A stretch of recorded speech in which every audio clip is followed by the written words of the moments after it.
Good evening, ladies and gentlemen. Welcome back to another edition of the Comicsgate Commandos, number 65. Got a couple of top blokes here to bring on as my co-hosts for this evening. First of all, we've got Colonel Carbon. How are you doing today, Carbon? Hail, General Q. How are you? I'm chilling, bro. How are you? I'm good. You might be hearing some motorcycles in the background. There was a little bit of there. Yeah. Got the window open again? Yeah, well, you know, it's almost summer, but it feels like summer already. Mm-hmm.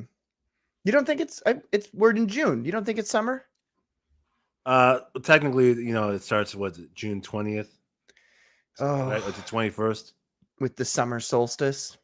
Yeah.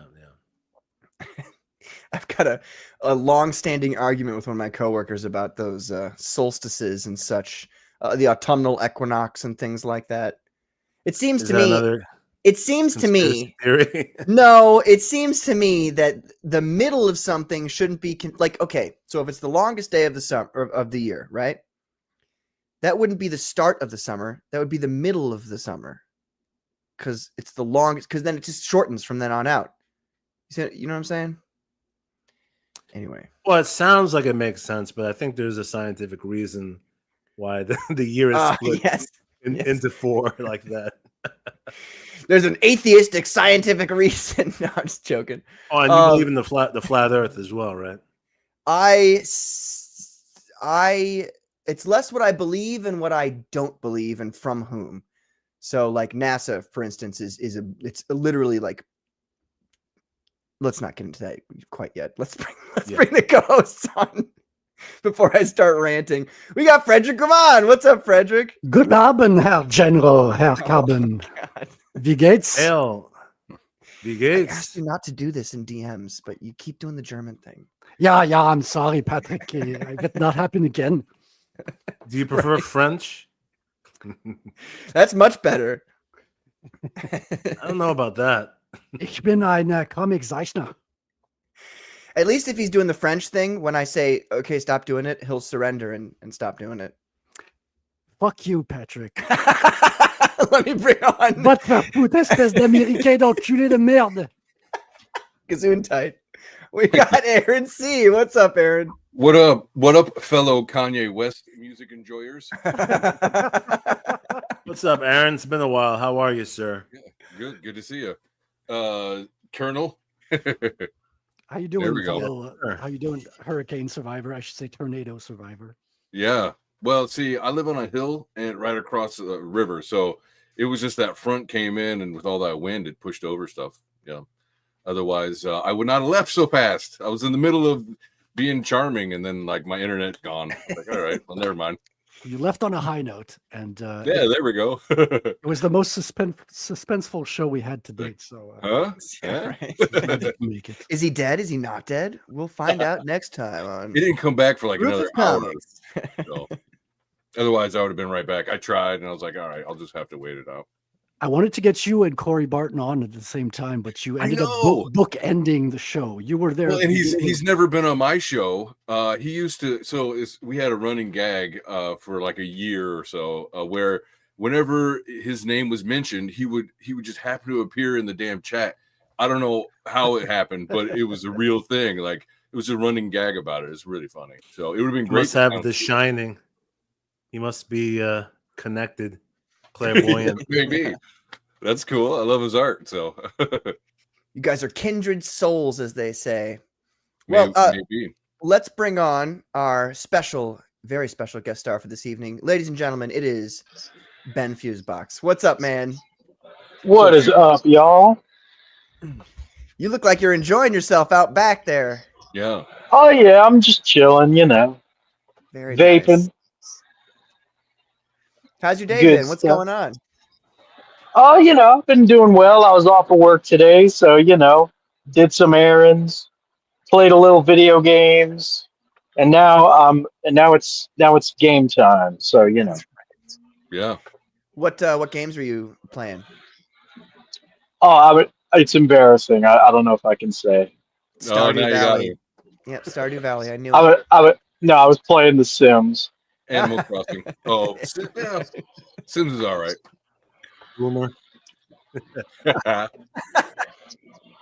But at least on my Sims file, my big mission was I impregnated every hot woman in the game. All right, I'm out. We can't talk about video games yet because everyone will leave. Because apparently, it's a trigger for some people. So we'll save that for the very end. The very end of the show, we'll talk about.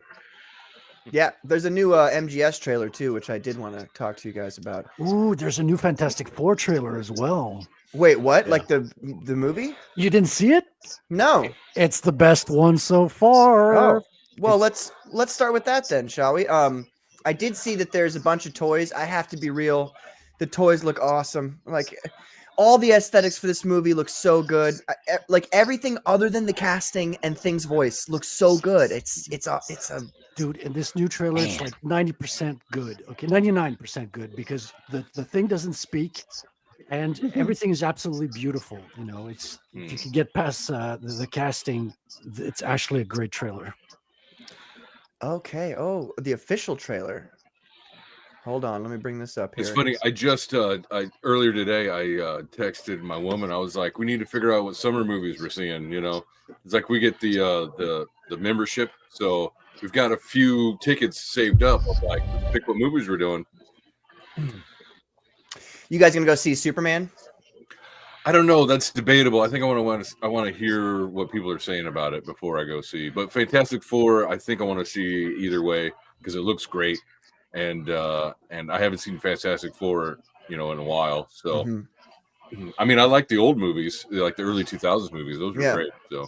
The best thing about the Marvel Cinematic Universe shitting the bed after Endgame was that you can go back and watch those movies that you before thought were like, this is okay. Yeah. It kind of sucks. And now you're like, that's actually pretty cool. Like, yeah. I saw a meme about that. It was like, suddenly, what was it? Like X-Men Last Stand wasn't so bad, huh, guys? Yeah. It was like, That's got one of the best scenes, I think, though, ever in any X-Men movie, and that's where Magneto gives that speech on the bridge, and then he like raises the bridge. That's so sick, dude. Him raising the bridge. When I was a kid, I was like, oh my god, Magneto's amazing. It's a good scene. Oh, very cool. So let's play this trailer here and let's see how it. Wait, I want to ask this. Yeah. Why did they not run with Michael Fassbender as Magneto from there on? Like, with from was it the First Class? Just make those guys the new, because otherwise, Magneto's super old. Right. I mean, Charles is old, but even older than he is in the books, even. So I don't know. Well, I mean, it's like weird too, because you could take James McAvoy and Michael Fassbender at the age they're at now, and they're still they're perfectly situated to be both of those characters. And they're both great actors. Like, I'm a huge Fassbender fan. If I see him in something, even if it's obscure or whatever, I'm gonna sit and at least watch some of it. So yes. What about Michael Shame? Fassbender. Go ahead. What about the movie Shame with Michael Fassbender? I haven't heard it. What is that? Oh, it's an obscure one. Okay. What about the Assassin's Creed movie? He has like a dozen of them out there. See, it was through that movie that I learned any Assassin's Creed, anyways, because I've never played the game. So. Good lord. Yeah. They're so to me, I was like, it's kind of cool. Yeah. Those games are kind of repetitive. The thing that annoyed me the most about those games is how loose they are with history. Like in their, there's some interesting things they bring up that modern archaeologists don't want to talk about, which is cool, but they're like so blinded by their hatred for Christianity that they're like trying to find, take whatever they can to make it look bad. So, right. But that's modern media. Like, are we still doing that? Yeah. I made a comment about that last time I was gaming at my table. We were just talking about like tropes that have been overdone. And one of them is like, secretly it was the bishop who was the bad guy, or whatever. It's like, okay, we get it. The straight white Christian is, whatever. I don't want to hear it. Like the Kingsman, one of the things that turned me off was the church scene. Yeah, and I'm not like Christian. So my kids go to church and stuff with their mom. But I'm not a Christian. But I was like, it's over the top, dude. Like, let's see them do that in the ghetto. You know what I mean? Like a black ghetto. Well, it's overt now that in media, you're right. Every time they portray, the history of Christianity, it's like, yeah, religion has always been evil. It's a fucking modern liberal. But it's not even a fair thing for them to do, because it's like, even if everything negative they have to say about what Christians did throughout history is true, which it isn't always, but even if it was, they never present the other side. Like, what was the other side doing? Yeah, who did we fight in the Crusades? Right. What would have been the alternative if we lost? Right. They never want to be fair about that. But, that leads me to believe that there's something about Christianity they utterly despise, which means it's probably a good idea. But, I mean, for one thing, they have a war against, objective truth and order in the universe. So, hell, they even got a war on having a universe, right? It's got to be a multiverse. It can't even be one verse. Right. It's like, geez, guys. All right. Can we just go back to one verse? God. We want to do it like a Rage Against the Machine song. One verse. Yeah, there you go. Repeat over and over again. Let's take a look at this. I'm fascinated to see if this will be any good. Family. It's about connecting to something bigger than yourself.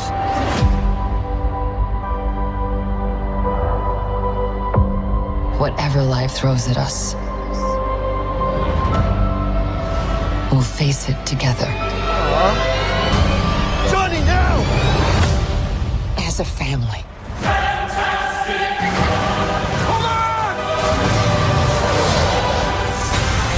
Today, we are your defenders.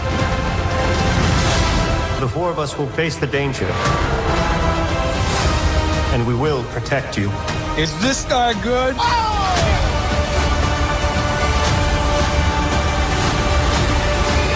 The clobbering time? Oh, yeah.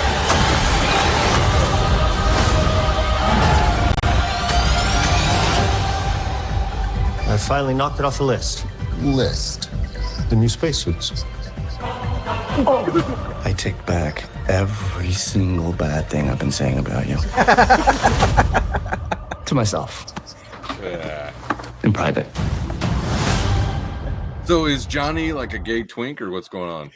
Oh, stop it. Probably. Do we know yet? We don't know Well, yet. okay. the actor definitely is, but that's what I'm saying.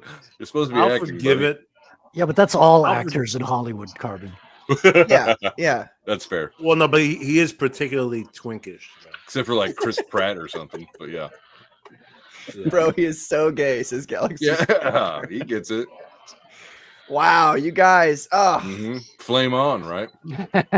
What is this the way he looks? Is that why you guys say, or because the way he talked wasn't all that metro? Well, it's kind of everything. Skinny white dude, blonde hair. It's very twinkish, Patrick. But he's skinny and he's white. It's Johnny Storm. What am I?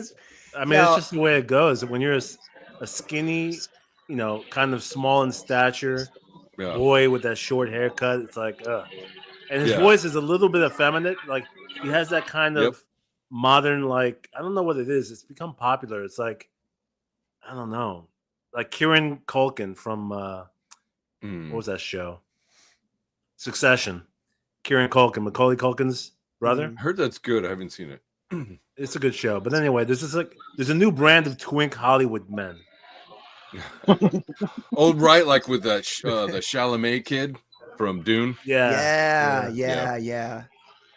That's a weird thing because they're really pushing him to be like the face of Hollywood, Yeah. That casting choice is what turned me off of Dune mostly. Like I saw him like doing like covers, like magazine covers, and he had like a freaking pearl necklace around his neck. It was like, come on, man.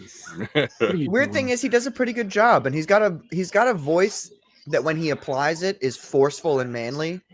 Yeah. But not all the time, but obviously like in those scenes where he's like taking over everybody, it's good. I liked him as Paul Atreides, so I'm not gonna. His other stuff I haven't seen, so I don't know. But I will say that that Johnny Storm has a little sugar in the tank. You can tell.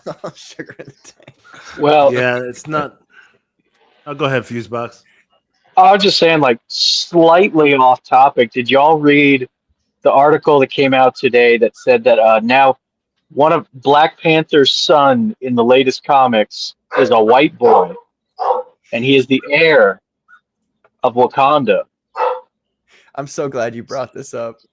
I saw this. This is awesome. We're back. We're so back. Yeah, we won. This is White Boy Summer, guys. Yeah, this is White Boy Summer. White Boy Summer.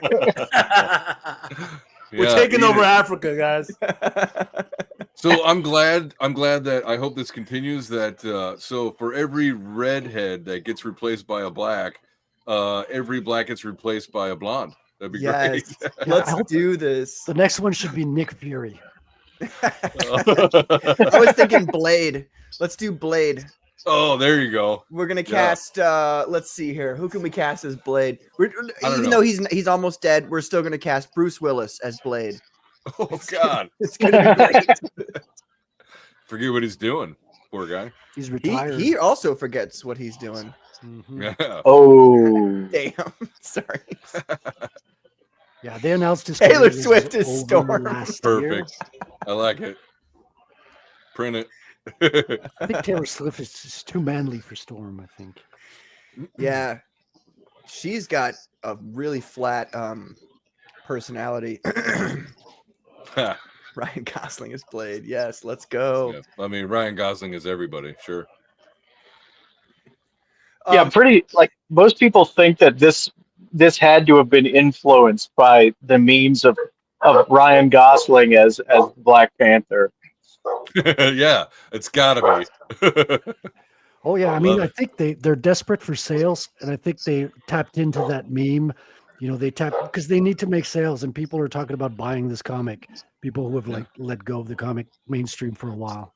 You got to do something to get eyes back on you, right? It might. No, work. I think what this is that the trend has become way too known now of race swapping.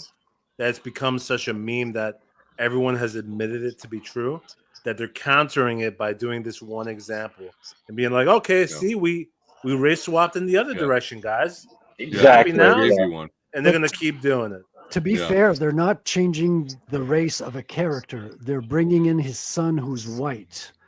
Yes. So it's true. an already white character who's taken on the role of Panther. Now, wait a minute. We're calling him white, but he is, officially and technically half black, right? Yes. Like maybe white mom, black dad kind of deal. Yeah. So I'm just gonna say that when he fills out the forms, he will check African American. He's checking black, yeah, for sure. Yeah, he's checking. Yeah. Well, if we're to judge by the drawing on screen, I don't think the Black Panther is his real father because he doesn't look half black.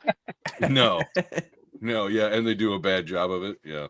Yeah, because if his Black Panther was his father and his mother was white, then he would look beautiful like Brittany Venti. You know what I'm saying? Oh, Calm down. Okay, we're gonna have to have an intervention, Patrick. Yeah. Look, she's been posting some cute pictures recently. I think I got a chance, guys. I think I got a chance. Has she been posting them in your DMs or on? No. We'll devote another stream for the intervention. Right. You can invite her on. She can intervene as well. Let me say hello to the chat real quick. We got Adam Weber. What's up, Adam Weber? Thank you for being here. We got Glass Machine. Hello, brother. How you doing? We've got Rosario Scribe Comics. Welcome. We've got Wrangler. Hail and Ola. I'll be listening while assembling some furniture, he says. Right on. Hail, Thank Wrangler. you for being here, Wrangler. We got Shifter 473. Thank you. Thank you. We needed that. Mm-hmm. We've also got Groku. What's up, Groku? I love that picture. It's so great. Groku. We've got Galaxy Stranger. What's up, man? Skeleton Core Comics is here with us. Hello. What's up, Skelly? Zombie Boys back again, ladies and gentlemen. Fantastic. And we got 10 Cage. Isn't that just the Phantom, though? Good got point. Art Haida. What's up, Art? How you doing? And we got Catalyst Vault. Hail Commandos, hail CG. Hail you all, you beautiful, lovely lot. Thank you for being here. Whoa. That's nice. Very cool indeed. You know what else is very cool indeed? Gosh, I'm getting better with these segues, man. I'm getting pretty darn good with them. We've got Outlaw Nights #2 right now on IndieGoGo. Ben, would you like to control this? No, I mean, you're on your phone, so you probably don't.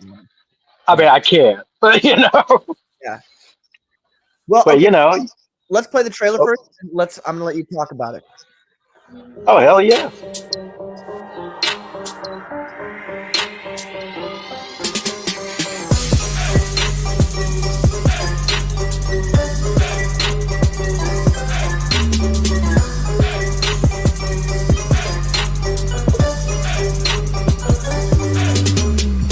Oh damn.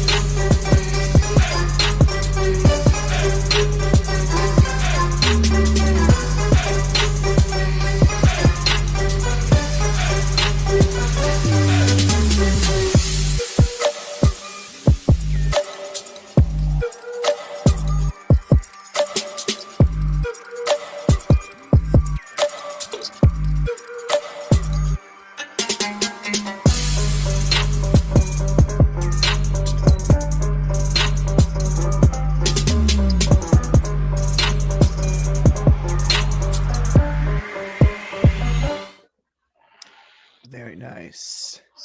So what's this all about? Fuseboxx? Well, Outlaw Nights. This is issue number 2 of an ongoing series.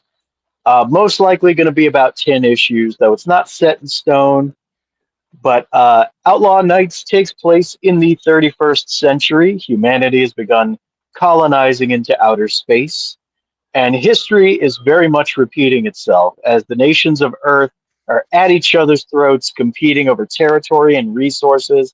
It's a chaotic, violent, hectic time period to be alive. And most of the nations of Earth have adopted a very authoritarian style of governing. But the farther out you go into the colonies in space, the less of a grip they have, which has led to a lot of revolution, and it has also led to a huge boom in crime, particularly in piracy. And in the midst of all this, our boy Cyrus Lawson, who's had a really rough go of it in his young life, has settled on a small, out of the way, insignificant little colony called Therese. And he's joined the colony guard there, but he's not expecting a lot of trouble. Because, I mean, hell, who would want to invade a boony like Therese? Like, there's nothing out there.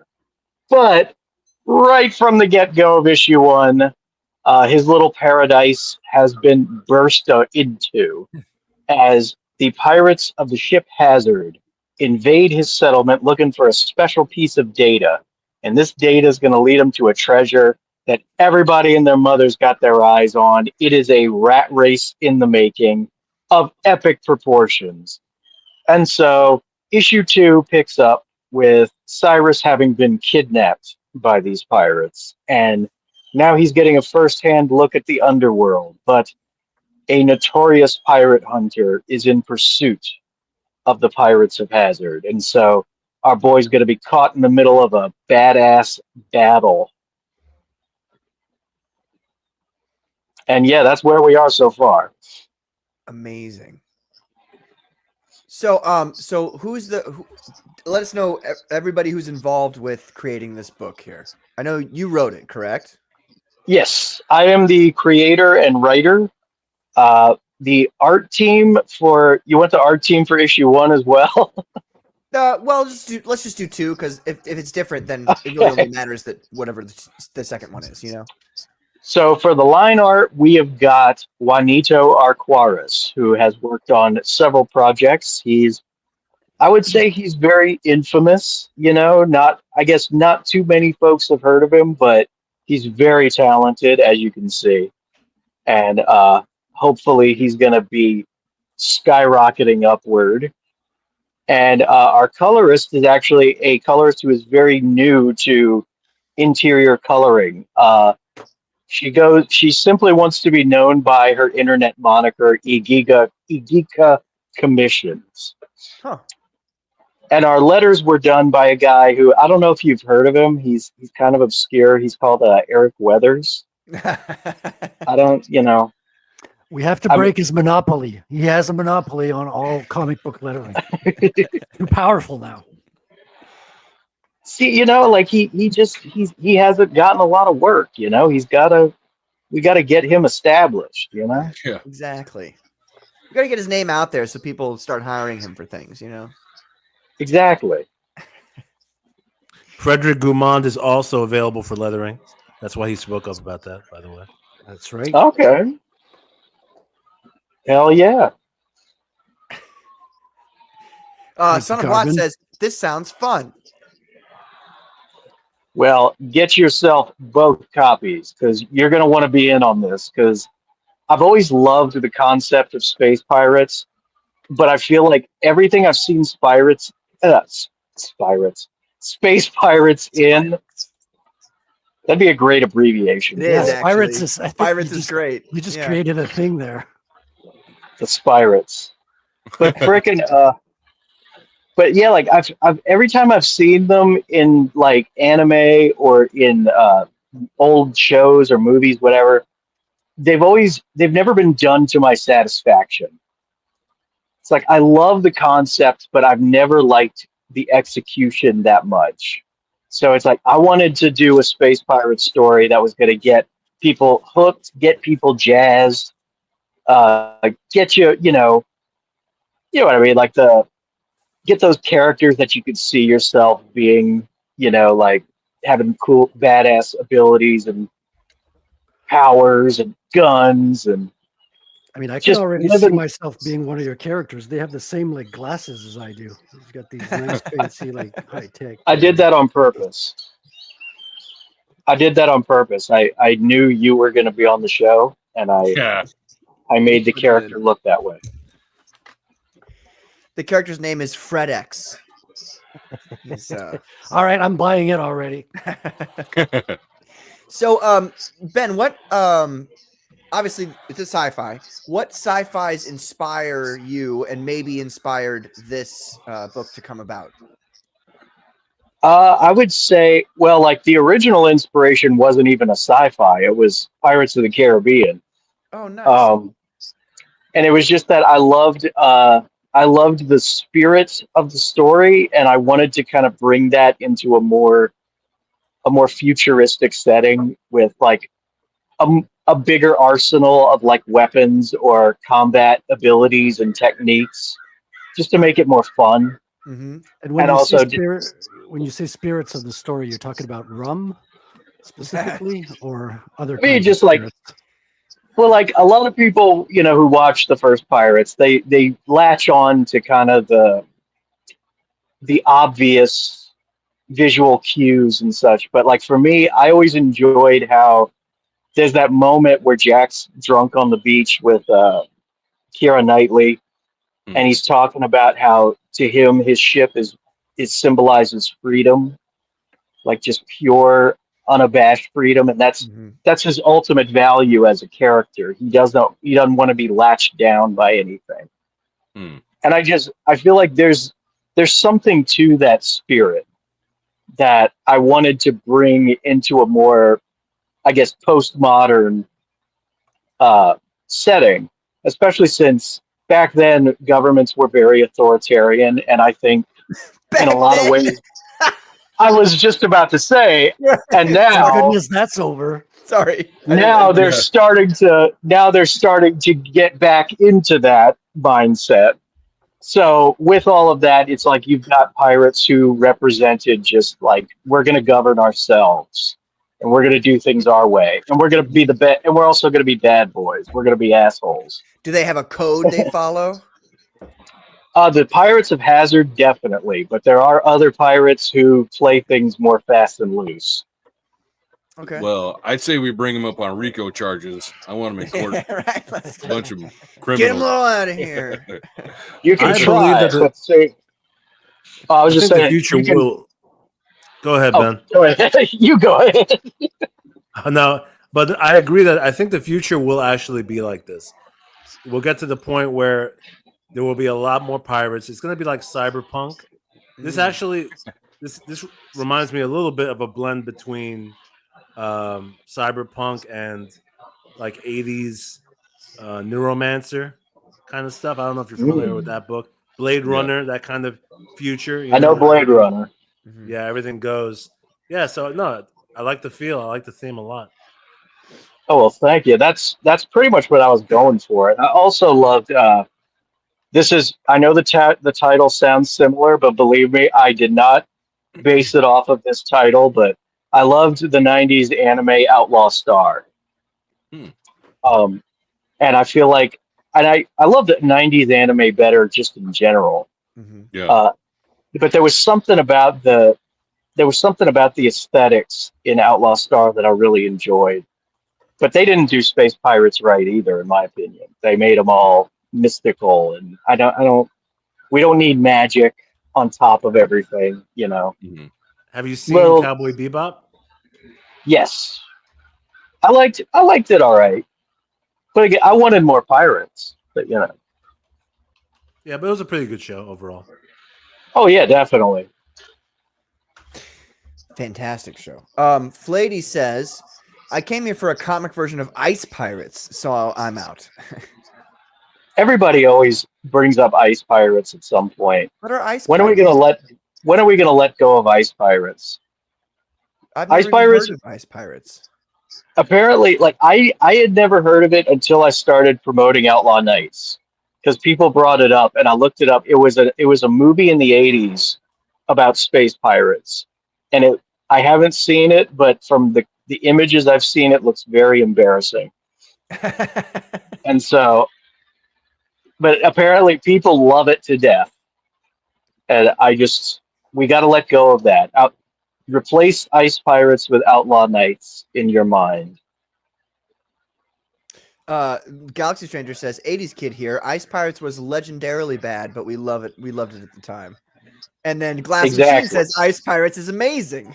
So this is what I'm talking about. A contentious subject here, I see. Very nice. Have you ever heard of because some of this kind of reminds me of Farscape. You ever heard of that show? I have. I never saw it though. Oh, dude. Oh, it's so good. Is the female character, is she named Code? Is that what her name is? Yes.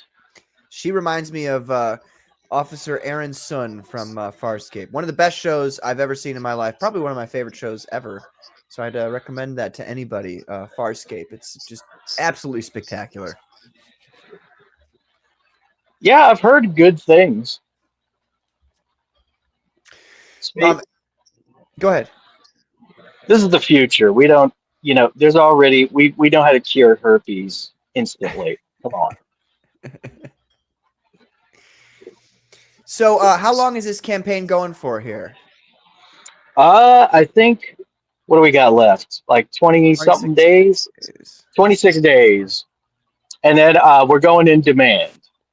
So, there will be time, but I think that everybody should jump on this because if we can hit 1K, we're going to be doing some stickers by the legendary 6 a.m. Comics.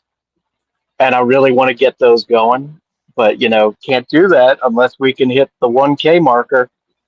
We've hit Super Saiyan. We need to go Super Saiyan 2. and then Super Saiyan 3, and then 4, and then Super Saiyan God. We got to get all the way up to Ultra Instinct, which is like $8 million. If that happens, will you yell for 30 minutes straight? Yes. Okay. Just want to make sure. 100%. Very good. cool. Lord. Were Time Bandits pirates? Technically, they were, yes. That's a movie from the 80s. Terry Gilliam film.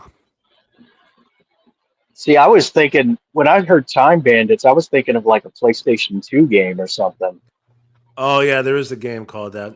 No, but there's a movie, Time Bandits, which is it's like a bit of a cult classic. Terry Gilliam, who directed.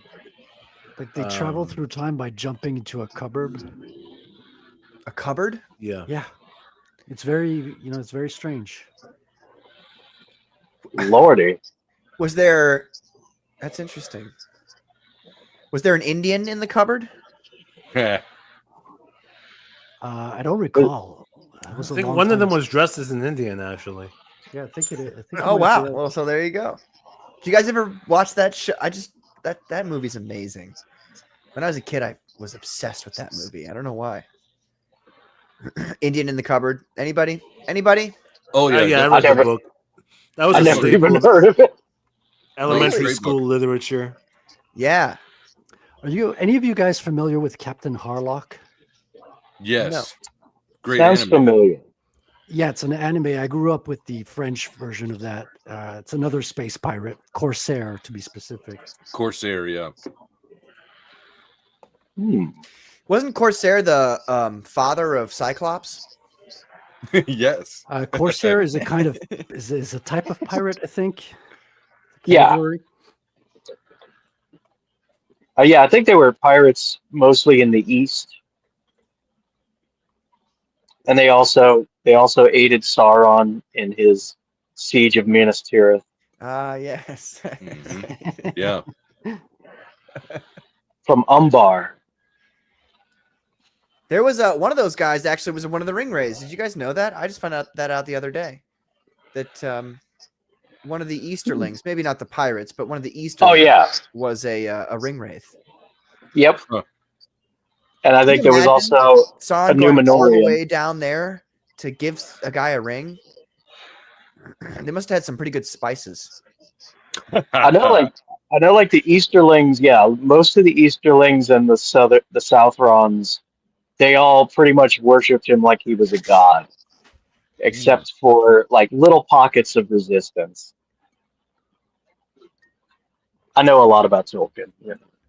No, that's cool. How many times have you read The Silmarillion? At least 3. There we go.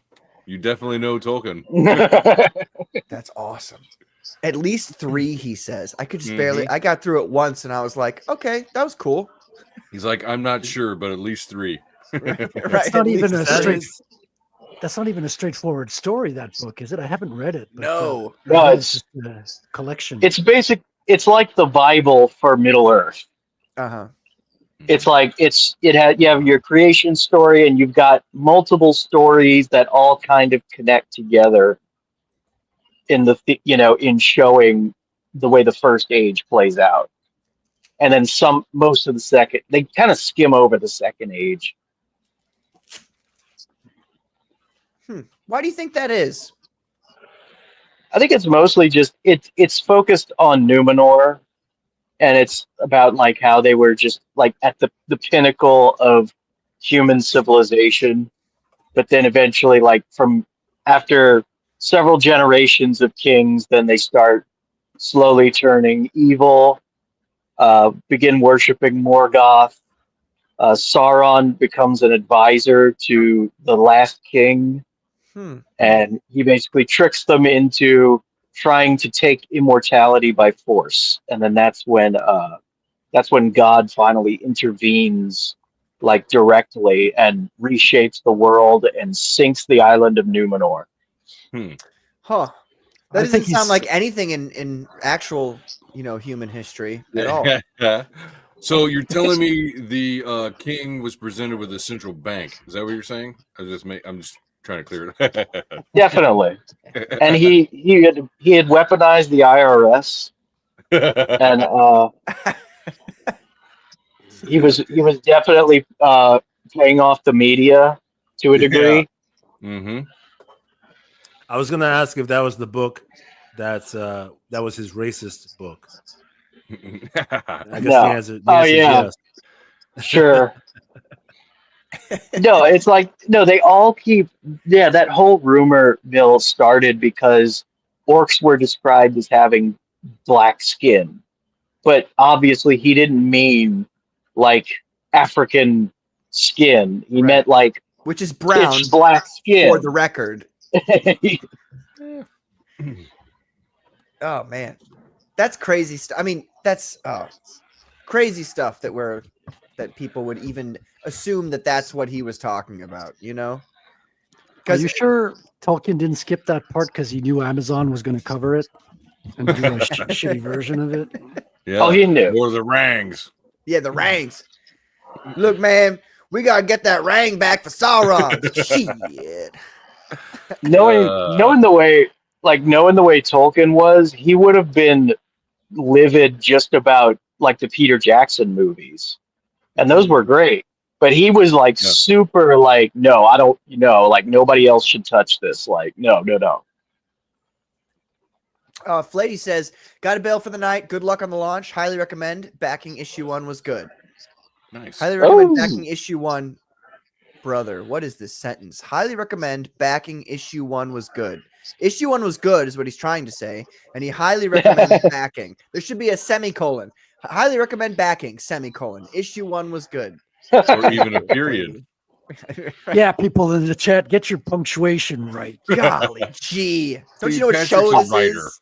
Yeah, Patrick's a writer, so now we got to deal with that. No. Well, Galaxy Stranger's right on the money here. Well, we live in retarded times, so we was rangs and shit. I love how Son of a posts things. His A's always have little lines over them. Why? I don't know, but it happens like all the time. He must be Spanish. Well done. No, he's Irish. Oh. Yes. He's of God stock like I am. You know, like our ancestors were the old gods. Yeah. You guys Straight wouldn't from understand. Atlantis. You're not on the same level as we are. Yeah, descendants of Atlantis, baby. Right, right. I'm a little bit Irish, so I'm like one 1/24 God. There you go. Nice. Yeah, Look, if you eat more potatoes, it'll make you more Irish. That's how that works. Oh, shit. So that's what they meant when they talked about nectar and ambrosia. Huh. Yeah, exactly. They meant potatoes. Could be whiskey, but that's another subject. It's funny you mentioned that. There was something that happened that I listened to recently. I was listening to, if you guys know who Michael Knowles is from the Daily Wire. Yeah. He is I used to like hate him. I used to be like, that guy's so this happens a lot with me. Like I'll listen to somebody 1 or 2 times and I'll be like, that guy sucks. And then I'll go back later and be like, oh, he actually kind of has a lot of great points. Michael Knowles, I at first thought was very smarmy, but he's kind of grown on me. I don't know. And coming from a actor background as well, and so does he, like, I don't know, there's a little bit of I can get behind his kind of the way he thinks about, and he knows about like how horrible things are in that acting sphere and in, like theater and art in general, how liberal and crazy people are. Like he's well acquainted with it, like I am. And he's also very Catholic. That's another positive point there. But he's one of those Catholics who, because there's a lot of Catholics who refuse to talk about certain subjects because it makes them uncomfortable, like Genesis 6, the Nephilim, all that kind of stuff. And he's willing to engage in these talks. He's willing to engage in talking about UFOs, aliens, this kind of stuff. And he's got an interview with a guy who essentially, long story short, the guy is like an archaeologist and he like studies mummies and things like that. And they were talking about the, I might be incorrect in the way I say it, but the Naxa mummies. If you guys remember those, like the little 6-inch alien mummies they found. You guys remember that? Yeah, I just saw they were talking about it on Rogan. Somebody was on there and they were referencing that. Nice. And they found like modern metals in it or something, but I don't know. Crazy stuff. By the way, hello, Katie Did. Katie Did just got off work. What's up, Katie? Hey, Katie? How you doing? Hey, Katie. But they've got, apparently there's some other mummies that are bigger than those little 6-inch ones. Like and 4 foot, right? Something like that, yeah. And the guy that Knowles was interviewing actually wasn't even convinced that the little 6-inch ones were actually like living, breathing beings before. But that's beside the point. The point is that he said something that like instantly just smacked me right in the face. He said that the DNA, when they did the DNA tests on these 4 foot tall mummies, that they were 30% human and 70% something else. And it instantly brought to mind for me, there's a line in the Epic of Gilgamesh where I think it was Ereshkigal or one of the goddesses. This is the Sumerian cuneiform, like the oldest written record that humanity has. She refers to Gilgamesh as 1 part man, 2 parts God. Or that might be reversed, but anyway, the third, like 2 parts one thing, 1 part another. And it was just like, I was like, whoa, that's crazy to think about. It just little things like that pop out. I don't know where I was going with that, but well, we got to see what get some actual testing on there from accredited places, and let everybody look at the data and see what they actually are made of. Because allegedly, I've only seen clips of it, and I'm assuming that interview is recent. But the guy was saying that that they have like 3 fingers, and I don't know what those. There's like a term for that. There it is. Yeah, they have natural. He was also saying that they have enlarged eyes and elongated skulls, which when they, you can compare the elongated skulls to other cultures that used to bind skulls and elongate their skulls that way, and these ones were not bound. Like they just apparently that was just the natural way the skull formed with these enlarged eyes and these elongated skulls, which reminds one of aliens, doesn't it? The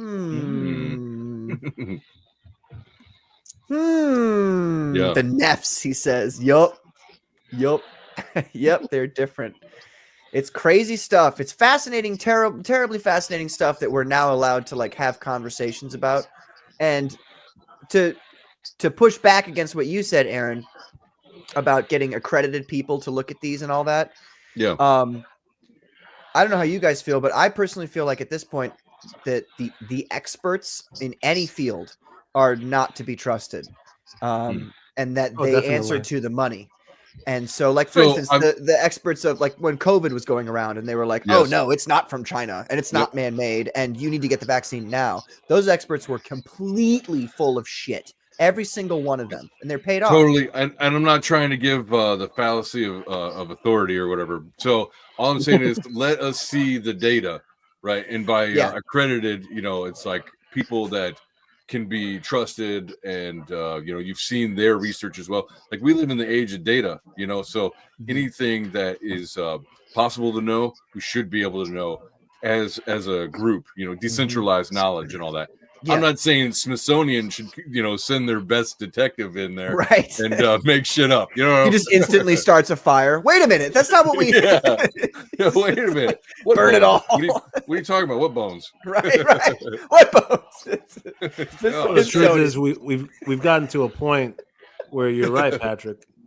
I mean, especially now after, like you said, COVID, and also it's been revealed that there have been archaeological artifacts that were completely falsified, and that was proven. So, we really can't believe much anymore. We can only trust maybe something that traces back in terms of primary sources, like you were saying, Aaron. Like if there's an institution that goes so far back and they have a track record of actually confirmed, like you said, data and artifacts and what have you, they're probably the only people we could trust. Well, even then, I feel like you've got to just, I don't know, you've got to look at the things and decide for yourself what you believe.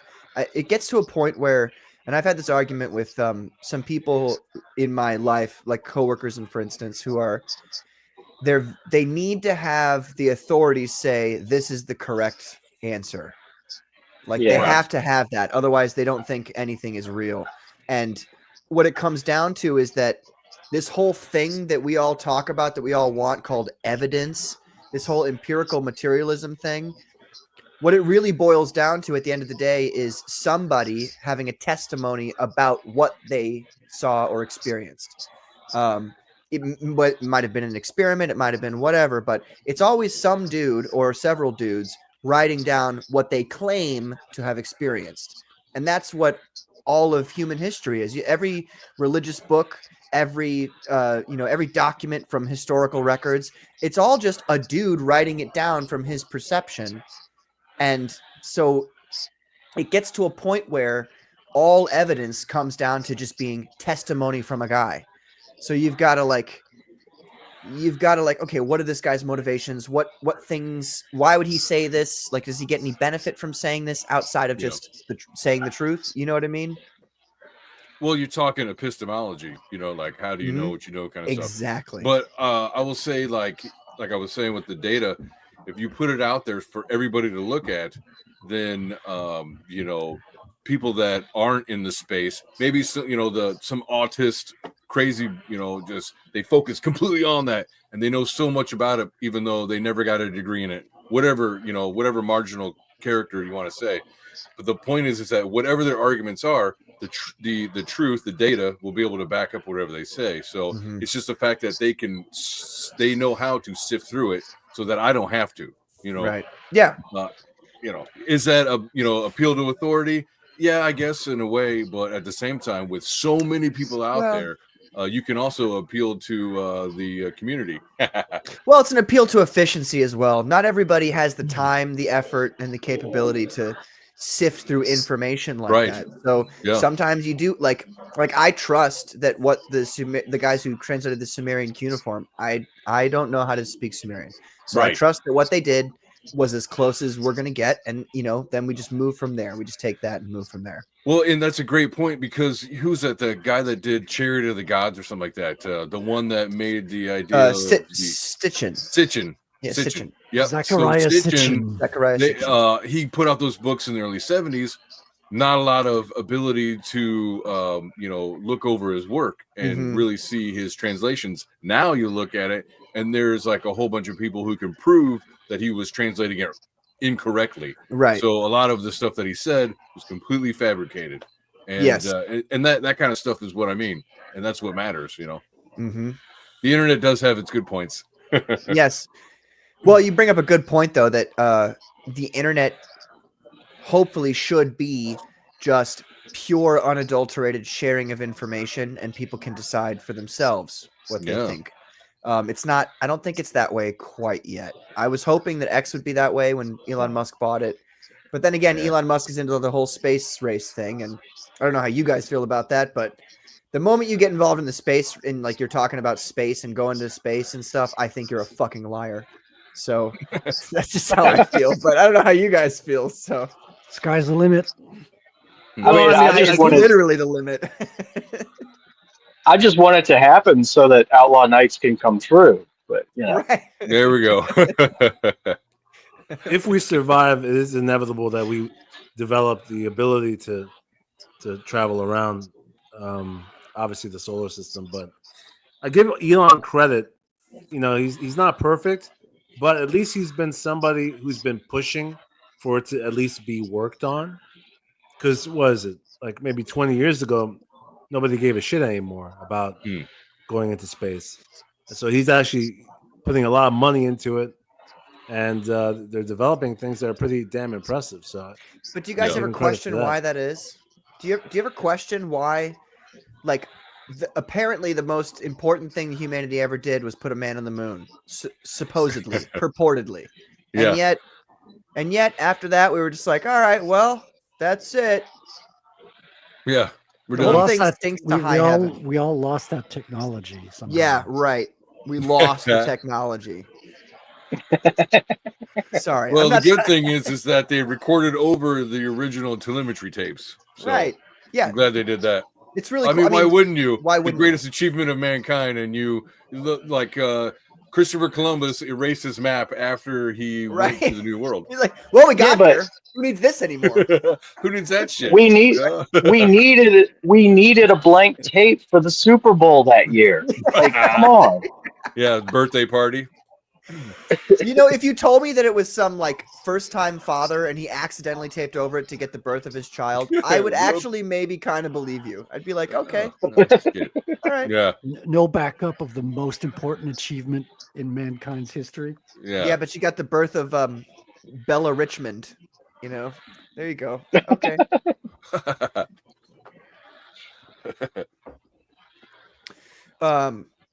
So yeah. Conspiracies are wild. So, Son of Watts says, if I get into space, I'm going to be a pirate. Yes. Got you, man. You don't have to wait to go to space to be a pirate, Son of What. You got good out of Ethiopia right now. Start small and work your way up there. Yeah. It's not as much fun as it was in the 1600s and 1700s. Yeah. Yeah. Now everything's been mapped. They had those pirates had drip too. You know what I mean? Blackbeard lighting his beard on fire before, like, come on. Oh yeah. Nobody's that cool anymore. Well, not only that, but I don't want to be Somalian. So Yeah. One of the engineers took the tape home, and his wife recorded over it to save an episode of I Love Lucy. Yeah, as the world turns. God Right. damn it. Right. It was a sacrifice that needed to be made. Mm-hmm. Yeah. Can you imagine? Like being the Russians, the Soviets, and then like you get, because you obviously get the intel. You get the intel. The Americans taped over their telemetry data, and you're just like, Have you guys seen the Chinese and Indian moon landings? dude, yes. The funniest. They're so funny. I'm gonna bring one of those up. All right. Oh my god. This Or shit is like, the old Soviet landing or Soviet in space, and it's clearly fake as shit.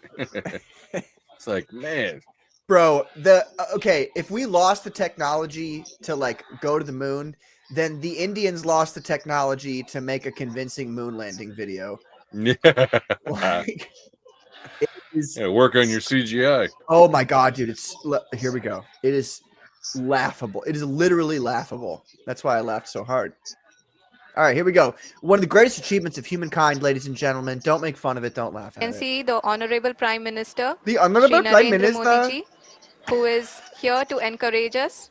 Encourage And us. he is critically looking at the visuals. The visuals. It's a lot of lag. जी हाँ, आप अपनी screen पे देख सकते हैं कि हम lander module. Is that supposed to be a live video or what is Yes, yes it is. People are applauding. Let us all wait to hear from the Secretary Department of Space and Chairman ISRO, Shri S. Somnath. So now what you're saying is the moon is covered in poop. Safely और softly चंद्रमा की सतह पे land हो चुका है. ये हम लोगों के लिए बहुत ही गर्व की बात है. No, they're just gonna show it. This is it. This is it. It's literally fucking Photoshop paint. जी हाँ, Or आप अपनी MS स्क्रीन Paint. पे देख सकते हैं Holy shit. कि हम If they had waited like 10 years, they could have really good AI videos. You know? I Even know. Even the president doubts it. He's like, Yeah. that looks like shit. I think they just showed him like a stripper on a pole, and he was like, "Oh yeah." Yes. The Chinese one, you actually see a buggy come out and roll onto the surface, and the Nice. Chinese applaud much more dedicated than Well, the yes. Indians. Their Yeah, I lives are bet. on the stake. Yeah. Someone should edit this video and add like a Bollywood dance on the moon. And the president's smiling and laughing, watching it. I mean, There's like a bunch of background sound. Who is that? I'm sorry. You guys hear that? That's Is it Ben. me? He's outside. Yeah, Oh, okay. Birds hold on. chirping. it's the wildlife. It's not the worst thing in the world. I'm I mean, not is sure. It loud Yeah, for no. you guys? How How does the chat feel about it? I thought it it's was fine. okay, Yeah. but if the chat doesn't like it, then we'll have to mute him. It's happening. That's Kerbal's space program. Headless bourgeoisie. Hello. He says, Yeah. "I'm convinced." What's up, Headless? WikiLeaks has video of the American moon landing that people haven't seen. So if you're curious about the American side, you can go look into the WikiLeaks versions. Yes, I don't know how to get. You're way more tech advanced than I am. I don't know how to get. Oh my god, I'm seeing. Oh my god. Okay. Let me see if I can Okay. I'm watching the Chinese moon landing. It was like the thumbnail, you know how it starts playing, and I was like, oh my god. Okay. What it comes down to is human beings are not allowed to leave Earth. That's not the point of you being here. You're not allowed to leave. Okay. That's my opinion. But let me see here. The moon, landing on the moon. Get fucking real. Okay, this is China's moon landing. Let's take a look at it. China Moon landed landing. an uncrewed spacecraft on the far side of the moon on Sunday. Wow. Well done. The successful mission elevates China's space power status in a global rush to the moon and puts it a step closer to retrieving the world's first rock and soil samples from the dark lunar hemisphere.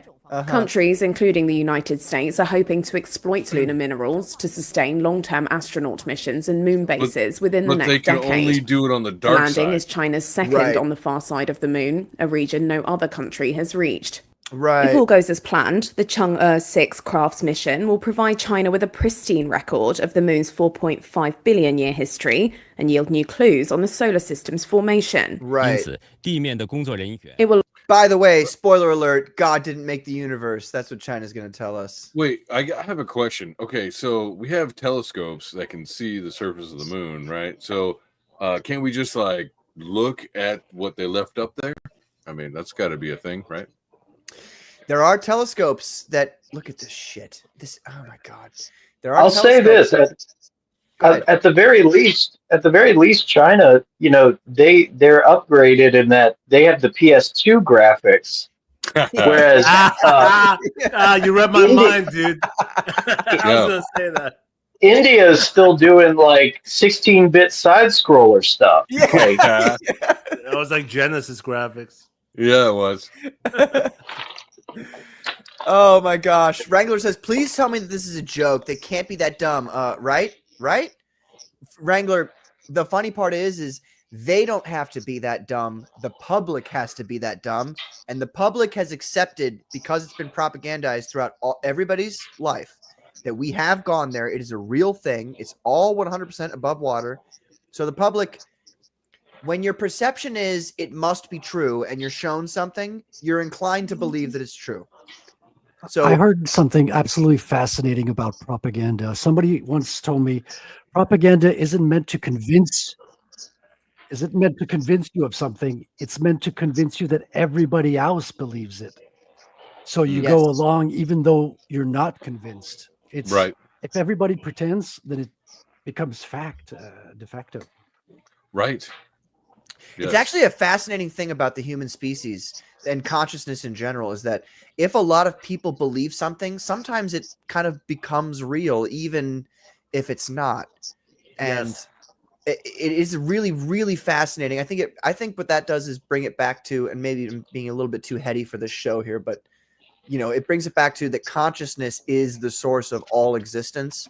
Everything comes from a thought and not from physical matter that then eventually forms a thought. It's the thought first, and then everything else happens after that. That's a perfect example of that is the fact that the meaning of words can change over time. Mm-hmm. We've seen it even in the last 100 years. There are words in the we've seen it in like the last 10.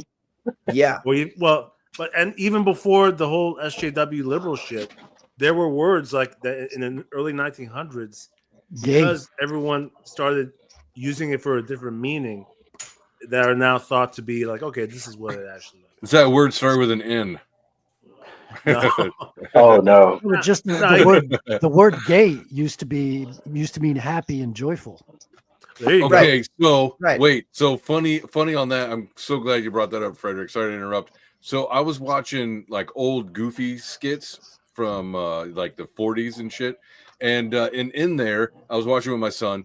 And in there, somebody, there's that narrator. He's like, "Oh, this is how you fish," or whatever it is. And Goofy's being goofy. And anyways, there was a like Goofy, the Disney character. You're saying Disney character? Yes. Okay. Are you familiar with those at all? They're like 10 minutes long or something, and it's like the American style of boating or whatever. And it's like this whole narrated thing. And Goofy gets in, like he has like a home gym and he starts working out and he fucks everything up and it's funny.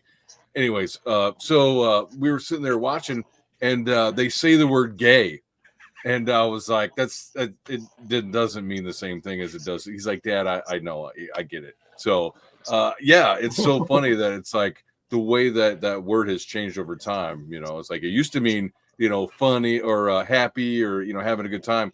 And now it means having a good time in a different way. So right. Yeah, I mean, pull up used to mean come and fight me. Now it means, pull up. Right.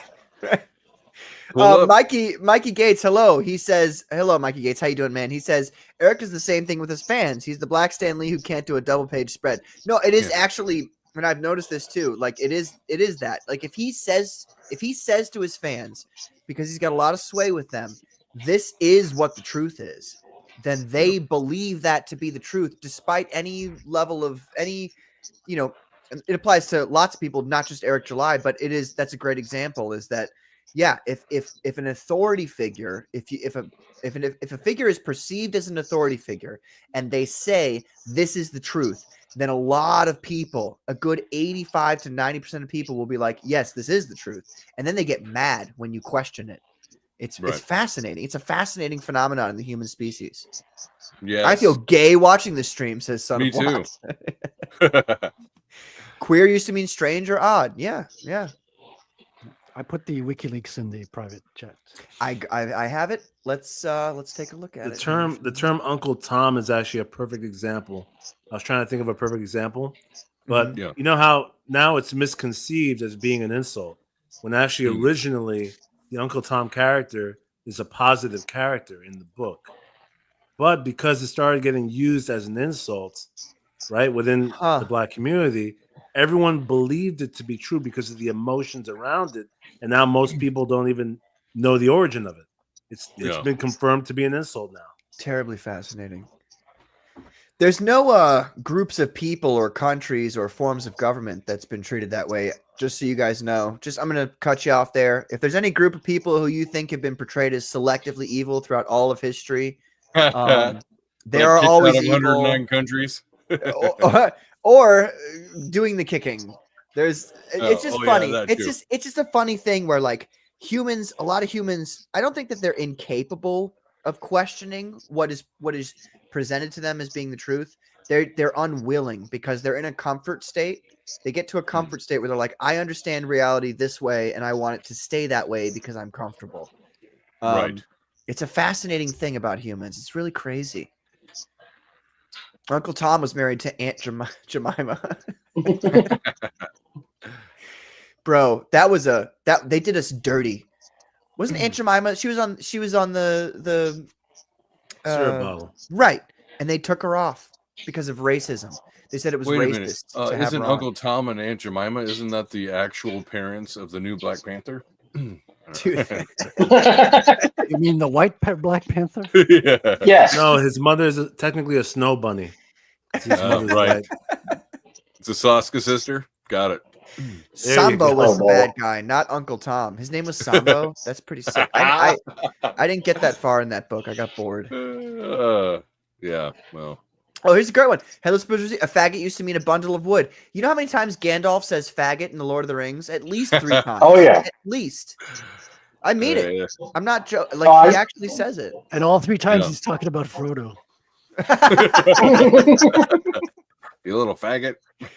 You know what's funny is like people never call Sam gay. They always call Frodo gay, even though Sam's the one following Frodo around. But it does make sense. I mean, Sam's more of a man. He has 13 kids by the end of that. Pretty sure they say everybody's gay. Yeah, Sam got it in at the end of the movie. Like he manned up.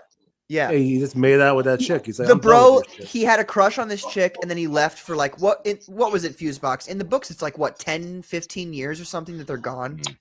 I think the trip. Well, I think the trip to Mount Doom and all that. I think that took like 2 or 3 years. It was that there was when Gandalf first leaves the Shire to go research about the ring. That takes like 12 years for him to come back. I heard that when Gandalf, when he confronts what's the huge beast's name, and then he comes back as Gandalf the White, that's a period of 17 years, apparently, before they see him again. I'll have to look back at it. Yeah, I just heard that. I don't know if it's true. That's the beauty of Tolkien, is that when you think you're an expert, you always learn something you didn't know. No, Uncle Ben was married to Aunt Jemima. This guy. Wrangler says, I've had my reality shattered by actual reality a couple of times. It's never fun. And that's probably one of the most truthful statements anybody will ever hear in their life ever. Because it hurts. because then you're like kind of you feel lost for a minute there. Well, you feel like you've been made a fool of. You feel Yes. stupid. You feel like you've been lied to, and usually you're angry at the person who reveals the truth, which is unfortunate, but it's kind of how it is. It's a crazy thing, but once you can get over that hurt and that that shattering of what you thought reality was, you become much stronger after that for it. I mean, it's crazy. It's a crazy thing. That's only if you value the truth. That's true. Yeah, and like 5% of the people value that. The other percentage kind of just wants to get along. Yeah, get along. Yeah, exactly. And even of the percentage of people who question the truth, a lot of them actually value money and fame more than the actual truth itself. I would say personal bias, but what do you mean? You're more likely to believe what you want to hear. Oh, yeah. That's true. Look at AI, And take for that as example. truth. We're at the point where people are willing to accept having an AI girlfriend. Oh, yeah. They no longer That's care if the coming. person that they're talking to is even the person. So those are people who are truly lost. Yes. Yeah. There are also people who shouldn't be allowed to vote.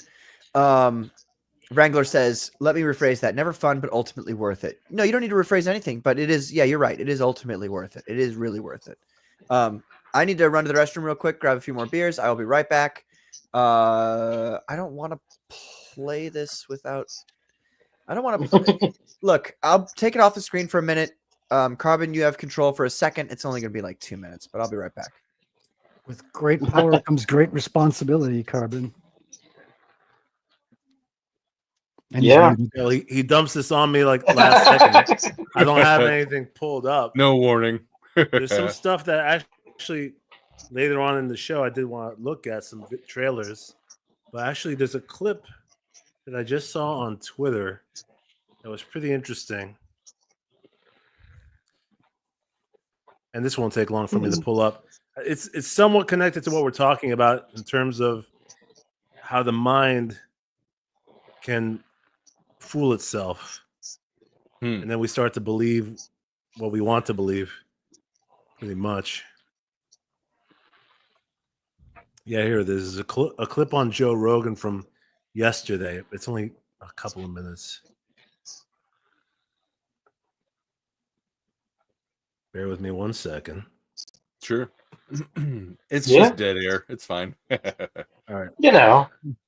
Now here we go. I'm ready. I'm ready.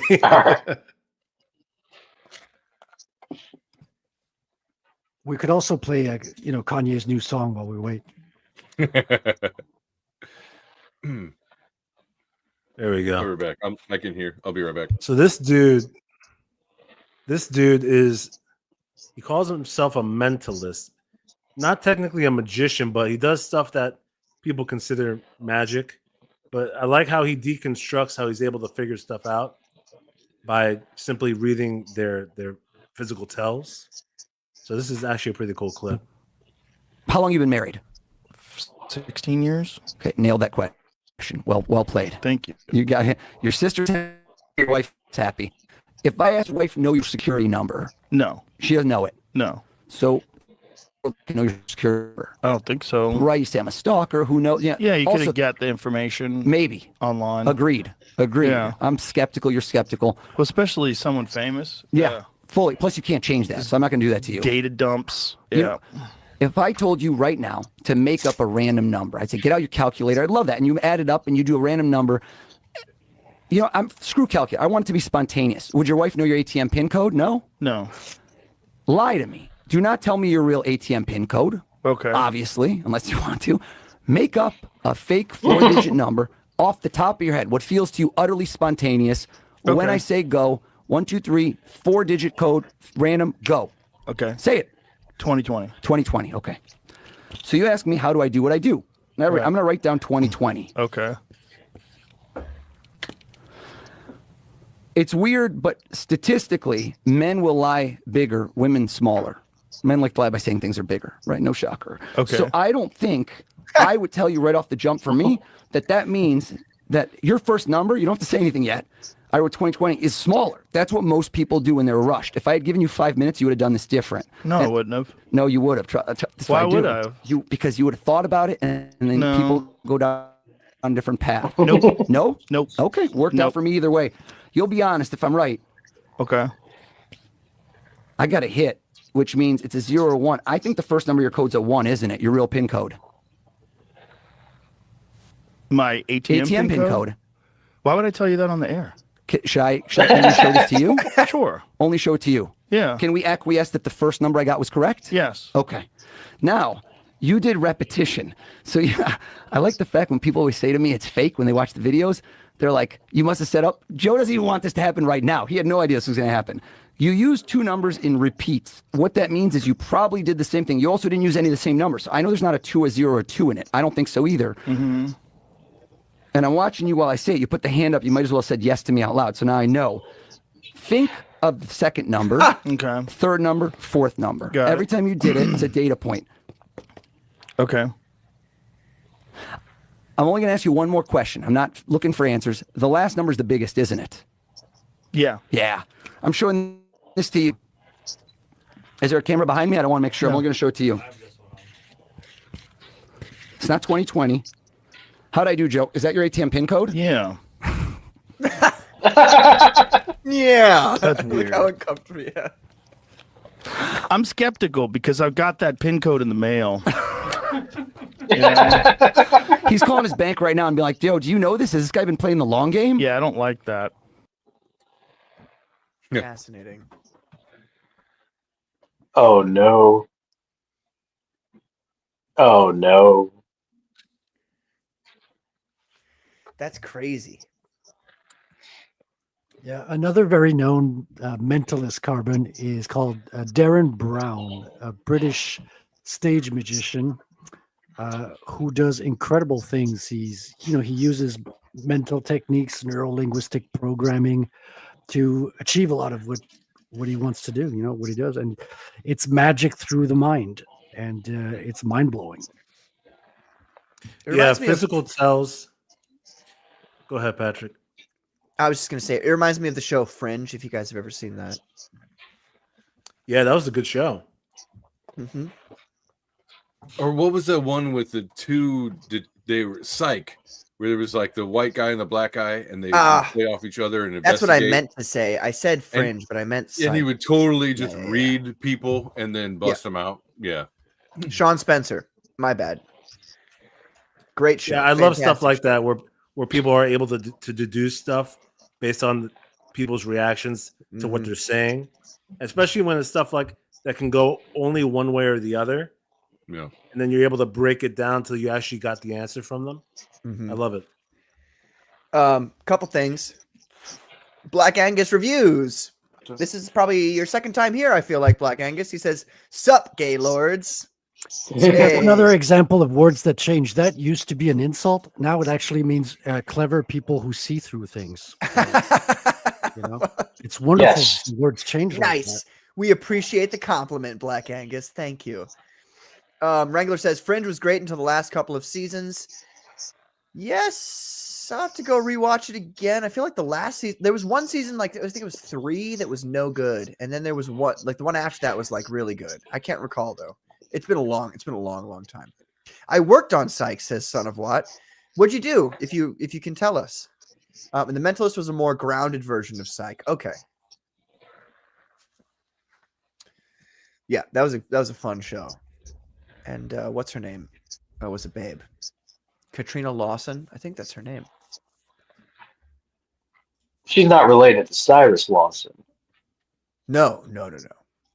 Okay. Well, okay. I do want to show the WikiLeaks moon landing thing, but speaking of the moon,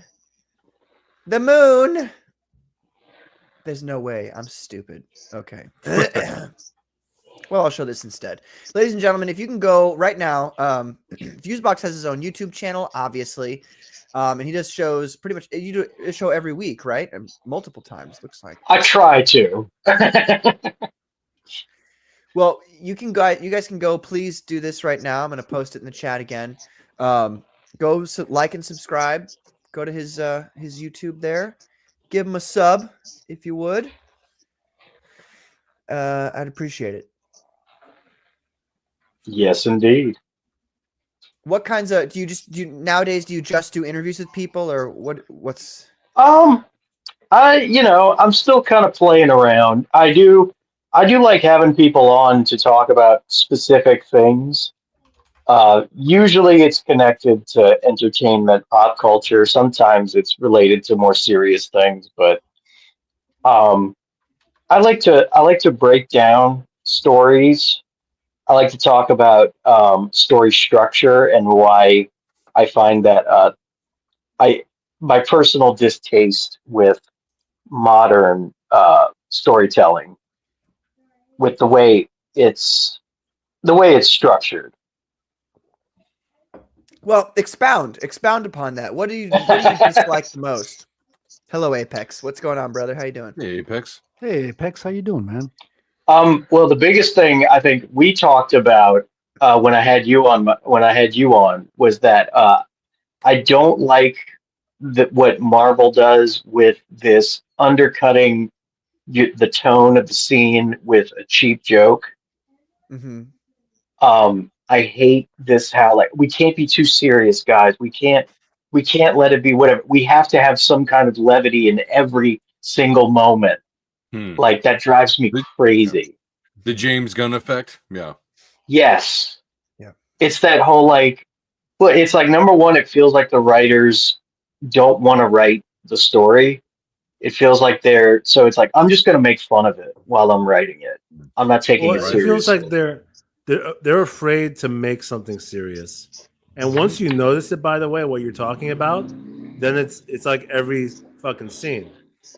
You know what I mean? Yeah. Like, watch any Marvel movie starting with, James Gunn's the biggest one. But actually, even the Avengers, that was one thing I didn't enjoy about the Avengers movies. It's like they would have a meeting with Captain America, Iron Man, they're all there, and then somebody needs to crack a joke at the end of it. It's like every scene, dude. Mm-hmm.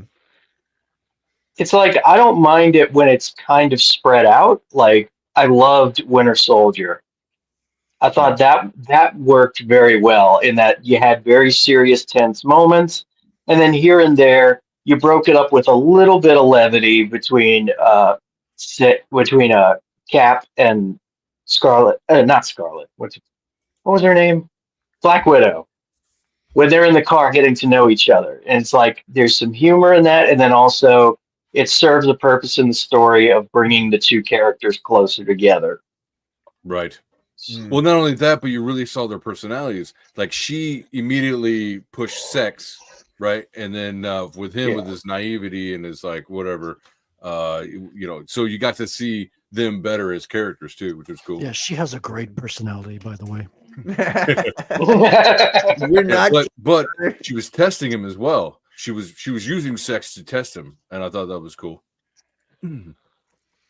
I keep hearing people saying that. I've heard a few folks that don't like Winter Soldier and love Civil War. I'm the opposite.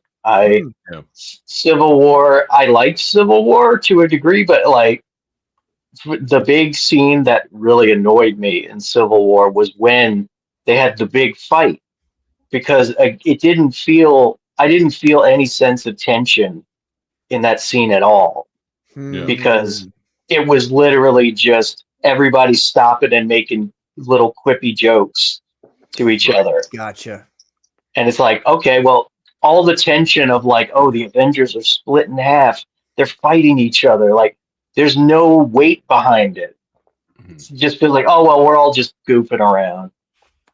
Yeah. I'm one of those rare people who likes both of them a lot. The Winter Soldier is a great film.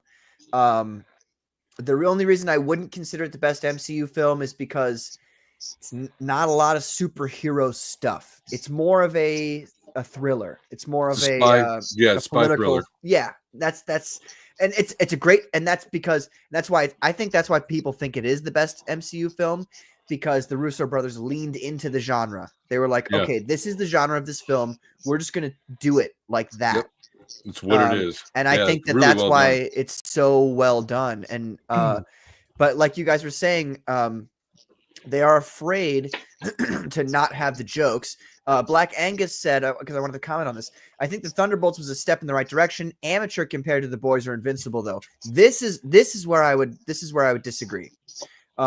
Thunderbolts was a step in the right direction, but what the boys and Invincible do, and actually I had a conversation with Son of Watt about this on Twitter about this earlier, because I was commenting how I had just read Sentry 1 through 5 by Paul Jenkins and Jay Lee. Jay Lee's art is dude, that art, he's such a great artist. God, he's so good. And what it does though, but Jay Lee's art has this what it does is it makes you feel uncomfortable. I don't know how to describe this in words quite yet, but Jay Lee's art makes you feel like it just uneasy. Uneasy, you're right. And it just but when put into the right story, it like meshes perfectly. And the story of Century 1 through 5 is it's a very uneasy, like, wait a minute, what the fuck is going on here kind of story. And Jay Lee's art, it perfectly encapsulates that. But then Son of Watt was like, he's not a fan of the deconstructionism in comic books. And I 100% agree, because the insistence upon deconstructionism has led to people thinking that by deconstructing, that what they're doing is creating a good book. And that's not necessarily the case. This is Jay Lee right here. Yep. So this is Youngblood Strike File. This is, I think, Jay Lee at his most extreme. Like I've seen, because there's no backgrounds in this one. A lot of toothbrush. He also just leave him out. He's just like, fuck it, I don't need it. Yeah. So it's so good. The intensity is out of this world, man. Yeah. And he's got flair too. It's almost like I like what's his name? Alex Maleev a lot.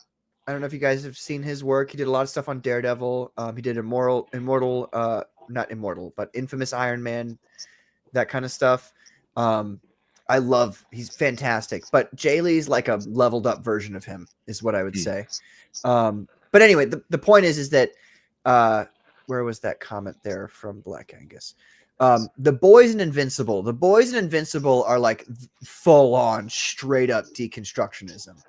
And the boys especially. Invincible's like almost as if Mark Miller wrote it, where it's like it accepts this crazy, weird superhero universe with the capes and the superpowers, and it takes it at face value and it says, okay, this is all real and we accept it, but we're going to do some cool, like some interesting things to kind of, turn it on its head a bit.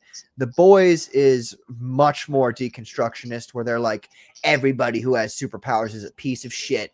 Pretty, like, almost not everybody. Both come across. I mean, The Boys and Invincible. I agree with what you just said, Patrick. But to me, they come across as try hard. Especially really? Invincible. It's like Invincible is over the top with the amount of violence. It's like it does it to be beyond edgy. It's like, are we forgetting that especially with the animation, it's like, this is a cartoon, guys. All right. And then two, it's like, you're still watching a fantasy, something ultimately, not to sound too wholesome, but for kids, this is superheroes here. And it's like eyeballs are being pulled out of skulls and like, heads exploding. It's like, and then even with The Boys, it's the same thing. It's like, it's a little edgelord, to be honest. It just, it gets to a point where it's like it's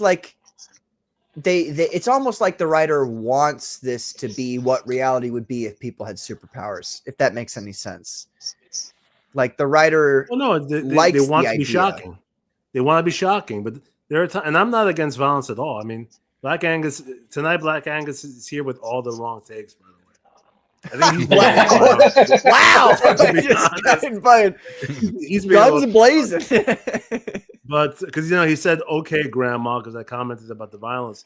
No, violence is fine, but it's obvious like when it's being tried just violence for the sake of violence. You know what I mean? Shocking for the sake of being shocking. And Black Angus, what I would say is this: like I agree with Carbon, and I would say that there are different things you can do violence-wise that are like you're doing it for shock value, or you're just doing it because this is what would happen. So, like as an example, when Omni-Man goes to the whatever they're called, the Legion of Superheroes or whatever, in the very first episode, and he kills them all. The way he kills them, with his hands and things like that, that is what would happen if somebody with that power did that kind of thing to you. I get that. So I don't have a problem with that. But then there's things in Invincible like where the serpent guy shoots what's his name? Rex Exploder or whatever. Rex Explode. Yeah. He shoots him literally in the head. And he's not dead, but he's like, he's like splurting blood out of his fucking head. That's like, first of all, I have a problem with that because it's like, what are you, stupid? You didn't fucking shoot him in the back of the head. Like, what is your why would you shoot him right here when you could? That's one problem I have with it. It's like if you're trying to kill a guy, nobody fucking aims for the side of their head instead of the middle of their head when you have him at your mercy. That's one problem. But then the other problem is like, he got shot in the head. What kind of a bullet did he use? Was it like a hyper armor-piercing bullet that went straight through and didn't cause any... He's dead. He's dead as fuck. He should be dead as fuck, but what they want to do is they want to have him get up and bleed all over everywhere because it is shock value. It's like, let's not... like, if you're going to do that, if you're going to be super violent in your comic or your show, be realistic about the violence. Otherwise, everybody can see all you're trying to do is just have shock value violence. Well, that was one of the appeals of Invincible at first. It was like, here's the real effects of having superpowers on the like an average human. Like that was one of the compelling things for me. I was like, oh shit, sure, he swooped in, grabbed that girl, but then like he wrecked trying to fly, and she's all fucking torn to shreds. So it was like, oh, but yeah, just for the sake of gross violence, yeah. I don't know. It's not very impressive to me. I'm with you. Game of Thrones it carries no thing, weight. By the way, it carries sometimes. no weight. Sorry, what's that? You're right. It carries no weight. But I said Game of Thrones did the same thing sometimes. They did the same thing with sex, actually. Often. Yeah, in the first 2 seasons, they went heavy on the sex. Then they kind of...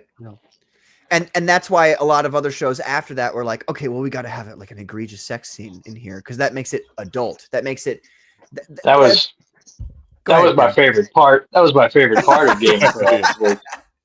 No, and I think what really made me laugh about it though was the fact that was whenever they wanted to give you exposition or like lore drops. Right. It was always like, well, we can't just have the characters say it because that'll be boring. What do we do?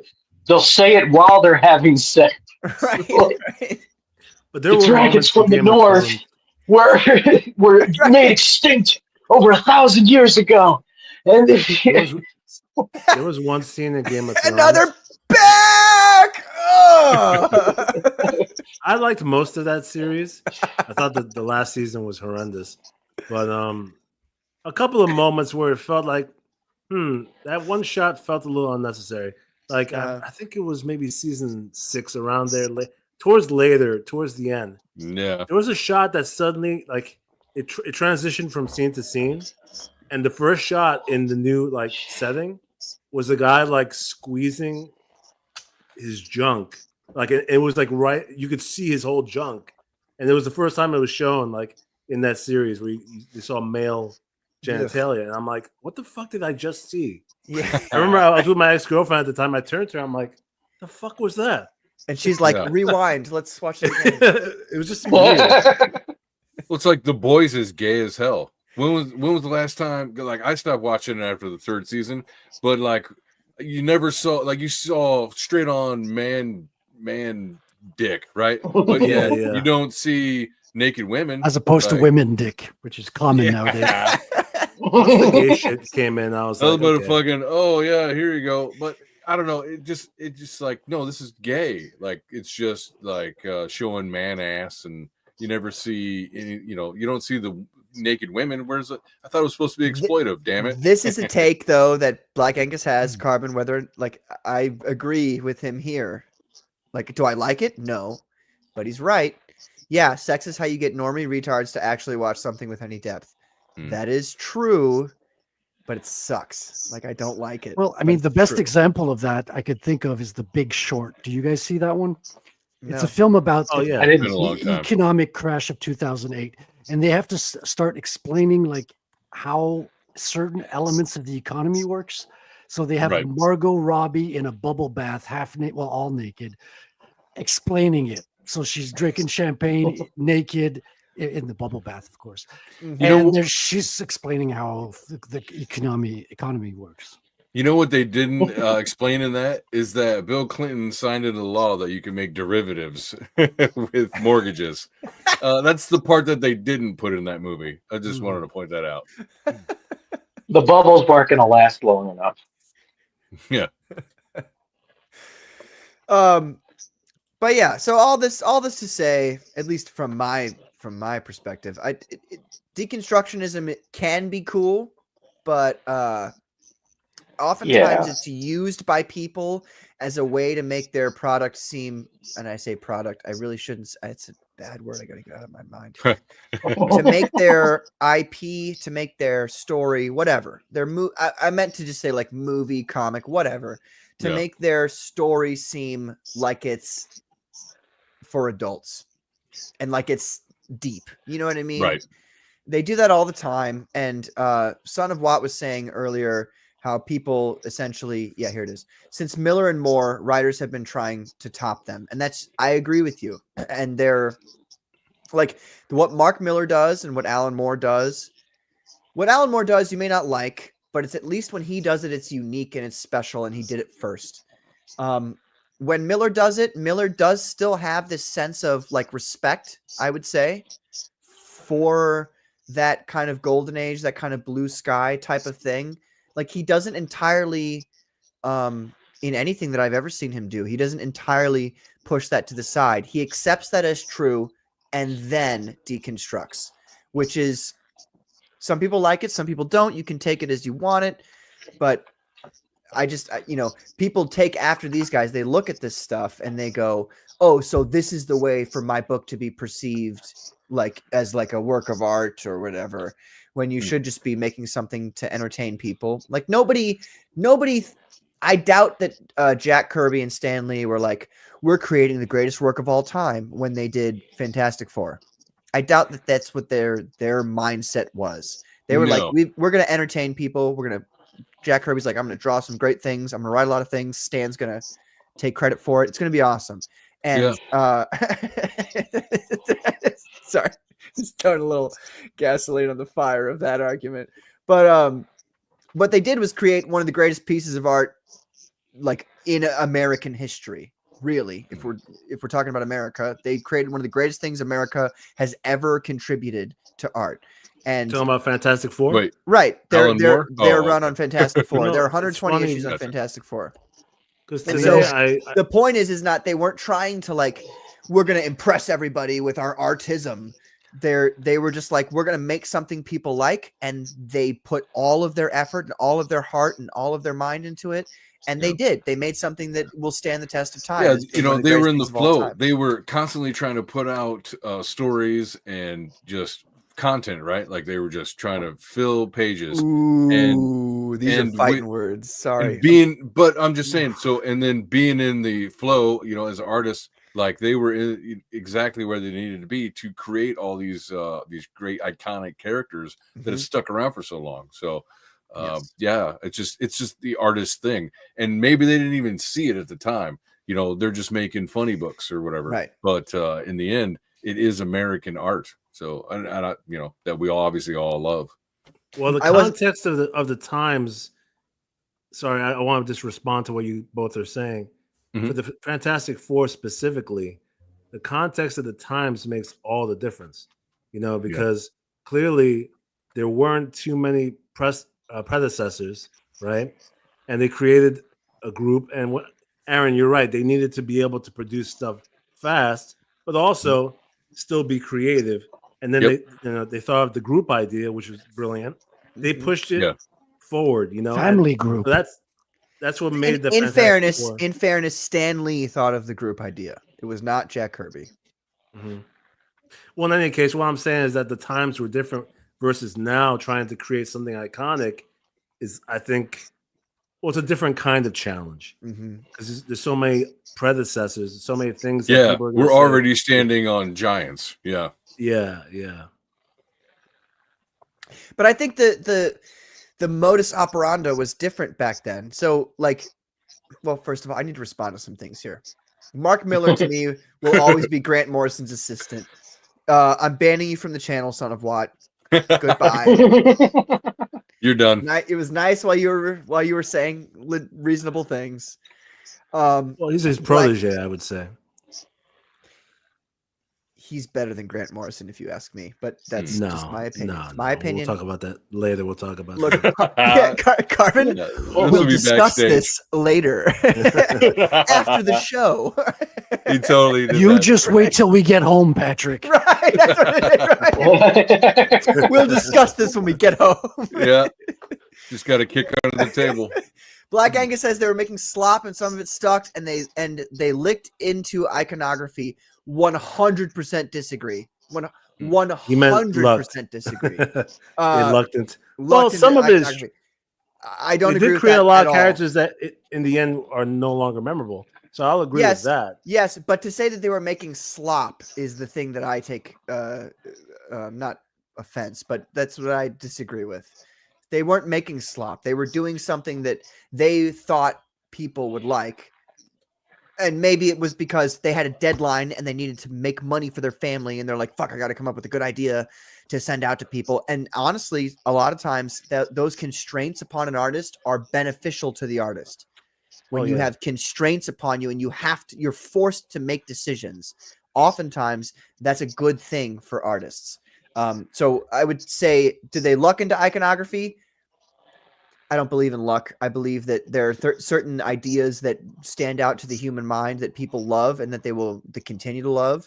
But I also don't think that they were making slop. I don't think they thought they were making slop. I think they were putting a lot of effort into it. And I think if you were to look, Black Angus, at Jack Kirby's work, any of his work, well, no, you can't tell me that was slop, because he could have done so much less and he did so much more than it was necessary of him. So it's like when a band is playing together, and they're just kind of jamming, and sure, they're making content, but at the same time, they're trying new things, they're experimenting, they're sounding, generally hopefully good, right? Like Tool or something, to some people might sound like a mess, but as they're like creating an album, they're making gold. So it's the same thing as, I assume, any artistic team, when they're out there, they're both firing off their best ideas because they have to. They can't ruminate, and overthink it or underthink, whatever. They're just doing it, and I think it comes out really well. So that's the perfect analogy. But that's the perfect analogy, actually, because obviously, as a musician, you want to make a song that's gonna hit, that people are gonna like, right? Yeah. But there are times, though, that filler songs are made for albums, right? Where they just need to make more songs. And so they're aware that they're going to have to settle with some stuff being mediocre. I think it's the same exact kind of thing. They know when they've achieved greatness and when they're trying for it. And then they also know, like, okay, this is just a mid-tier song, a B-side, so to speak. Right. Yeah, and what's funny is even sometimes B-sides hit, so. Dude. Yeah, ironically, yeah. But but Carbon, as a musician, and this is how I always was as a musician, do you feel like when you're writing a song, you're thinking about like, oh yeah, this is going to be a B-side, like this will just be a B-side, or are you trying to write the best song you can, and like, okay, it ends up being something, but you're like, I'm still trying to write the best thing I can. Well, the majority of times, you're going for what's best, but then when there's a constraint, like, because I actually did record a couple of albums, we did just need to finish it, right? Because we had, like, let's say maybe half. So if you're lucky, half the album is like killer tracks that, like, okay, we got some good shit here, but then like, okay, we need to make enough songs to have a CD. So it's like let's keep going, and you just admit to yourself, even though you're trying your best, you're not going to keep striking gold. You might strike silver or even bronze on your next 5 songs. You do the best you can, but you can't make 10 hits. Right, but you're never trying to. If you're an artist, you're never like an actual musician. You're not trying to make something marketable so much as you're trying to make a good song. It depends. Do you see what I'm saying? Wait a second. Can I interject real quick? All right. So Sammy Hagar, he was hired to make a song, and he's hired to make this song, right? And he's like, he puts it off and he puts it off, and then finally it comes down to the day the song has to be made, and so he jumps in his car and he goes up to the studio and he writes the song in his head as he gets there, and he goes in and he performs the song right there. It is Winner Takes It All for the Over the Top movie, right? It's the 80s. It's an 80s movie, so it's got the matching song from Sammy Hagar, and he wrote it on a whim, because he's a professional and he's just like hammering out ideas on the way there, and then it carries the film. I'm not saying that, first of all, that movie's for a lot of people is forgettable, and so was that song. They completely forgot about it. But he showed up and he was professional and he created what he was asked to create. So, is it iconic song? No, but he's an iconic creator. So it is just something that he came up with to fulfill a job, Yeah. He's still I was gonna add as well, like some artists do try to make marketable songs, like case in point with Nirvana. Smells Like Teen Spirit. Kurt Cobain wanted to do a hit when he wrote that song. He was trying to make something that was going to take off because his prior music was very underground.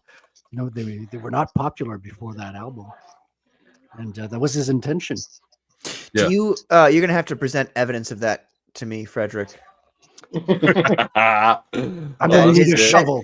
You're going to have to present evidence that Kurt Cobain's influence to make anything ever was anything other than like he wanted to just make something good. You have to show that to me, Frederick, because I like, especially Kurt Cobain. If you had told me it was like fucking, loser Eddie Vedder, like I would have probably believed you. But dude, there's so many filler tracks on In Utero. Are you kidding me? That's the thing, though. But no. See, that's the thing. Nevermind was such a success. And they heard that Kurt Cobain, when the next album came around, what they were saying is that he purposely sabotaged it to make it not as good, because he was upset about how marketable Nevermind was. Anyway, ladies and gentlemen, let me bring on our what is it? Let me see here. 1, 2, 3. I have 3 co-hosts. My 4th co-host for this evening, ladies and gentlemen. I need all the help I can get. It's Katie Did. What's up, Katie? What's up, Katie? Hey, do I sound okay? Yeah. Yes. Okay, good. Katie, I'm gonna need you to do me a favor before you're allowed to say anything else for the rest of this. Oh God, what? Yeah, I need you to type into your Google bar, J.R.R. Tolkien, S-I-L. It should fill in the rest for you. And then I want you to pronounce that word. I don't think I can do it on my phone while I'm on here. Yeah. She doesn't have a computer anymore. Why don't you share a Patrick? screen and I will look at it and then I will try to pronounce it. Somebody who can actually spell that word, please put it into the chat there. Oh, you're going to make me say the word, but you can't fucking spell it? Spelling is different than pronunciation, Katie. Oh, yeah, whatever. Yeah. Very, very different. Omnibus, motherfucker. It's okay. I fucked up a couple times with Mike Barron a couple weeks ago because he's getting his out and I kept messing up and I was like, dang it, Patrick's going to kill me for this. You did a great job. Amazing. Awesome. Well, how's your day been, Katie? How's your day been? Good. I got off work and I am sitting here chilling out on my front porch, having mommy time. And yeah, I'm good. Been a long shift, but I'm glad to be off work and still trying to pick the right computer. And hopefully I'll get confirmation. Thinking about a laptop, are you? Well, I was going to laptop don't. But then everybody told me, no, you need to get a computer. You need to do it, and it's a lot cheaper. And so I got one, and I'm just waiting to hear back from JJ to let me know if it's the right one that he sent me. But what would he know about it? He's Amish. He doesn't know the first. He knows. Right. What is it? Is the laptop you're thinking about made of fucking wood? You gotta milk it. I saw in the green room that everybody had an opinion. Once Katie asked, like, what should I get? She got like 10 different recommendations. It's like, this isn't really helping. Hey, I need all the help I can get. I'd swear. Because here's the thing, guys, like my old laptop is like 7 years old. So it's been a very long time. So when I went out the other day to Best Buy to look, holy shit, the prices on these laptops are fucking outrageous, dude. Yeah. And then when I found one that I was kind of interested in, and they didn't have it in stock. So I was like, all right, well, what about the one that's an hour away from me? Do they got it there? And the guy's like, no, you don't have it there either. And I'm like, so what's the point of me coming in here? Like, you fucked yourself, buddy. I was going to walk out here with something, and now you get no commission. So, but on that, I've got one in mind of a computer. I'm just waiting to make sure it's the right choice, and then I'm going to buy the son of a bitch. And then the super chat money, real quick, the super chat money, that won't be coming in until July. So what I'm going to do with that, it's about like $436. I'm going to get a new mic with that. And then if whatever left, I'm going to get a soundboard. So get set up completely. Do you need are you saying you want a soundboard for specific reasons, or do you just need like something to make your mic sound better? Kind of both. Okay. I mean, if you're trying to do like special sound effects on your show, then I guess you'd have to get a soundboard. But what I would suggest to people who just want to have their mic sound nice is a Focusrite Scarlett. I'll send it to you, Katie. Yeah, so I was about to say, can you like send this? Yeah, no, it's just a box that connects from mic cords to USB to computer. And it's I mean, it works great for me. Chat, how do you feel about my mic? Does my mic sound like good? Does it sound professional? Because I think it sounds great. Yeah, you got a good sound, Patrick. Thank you. What I have is what is this one called? The Newman 103, I believe. It's kind of expensive. Yeah, they're pricey too. That's why I was like, Newman, I'll just use the super chat for that because I'll have plenty to get a new mic. Because I've been in a new mic for a long time, and everybody's like, get a mic while you're at it too, damn it. And I'm like, okay, I'll get whatever y'all tell me to get. You know, so well, I mean, if you can afford it, look, hey, Katie, Carbon and I both understand music mics and how those work, and they're not dissimilar from mics that sound good. Like this mic makes me sound less like a twink when I have this mic. Okay. So what I would say is I will send it to you. Obviously, it's very expensive, but it is 100% worth it. I've been using this for what? It costs 3 years? A lot to not sound like a twink. It does. It costs a pretty penny, but you gotta. It costs a pretty penny, but you gotta do it. We got Godfo Universe, ladies and gentlemen. Godfo Universe. He says, "Sup, y'all? What's up, man? How you doing? Nice to see you." Tearing up Twitter lately. I love it. Yeah. Yeah. I like the arguments. Those I like the subjectivists and those Marxists. What's what? I like it. Nice. Carbon, what were you going to say, honey? I'm sorry, I cut you off when you were going to say something. No, when you were talking about the computer recommendations, it's fine. We've moved past it, but yeah, okay. No, you were getting a ton of recommendations, and the battle was beginning in the chat between, no, get a laptop, no, get a desktop, oh, get this, get that. It's like, God, come on, guys. I'm like a woman, so I'm already indecisive as it is. So when you give me more options, I'm going to be even more into.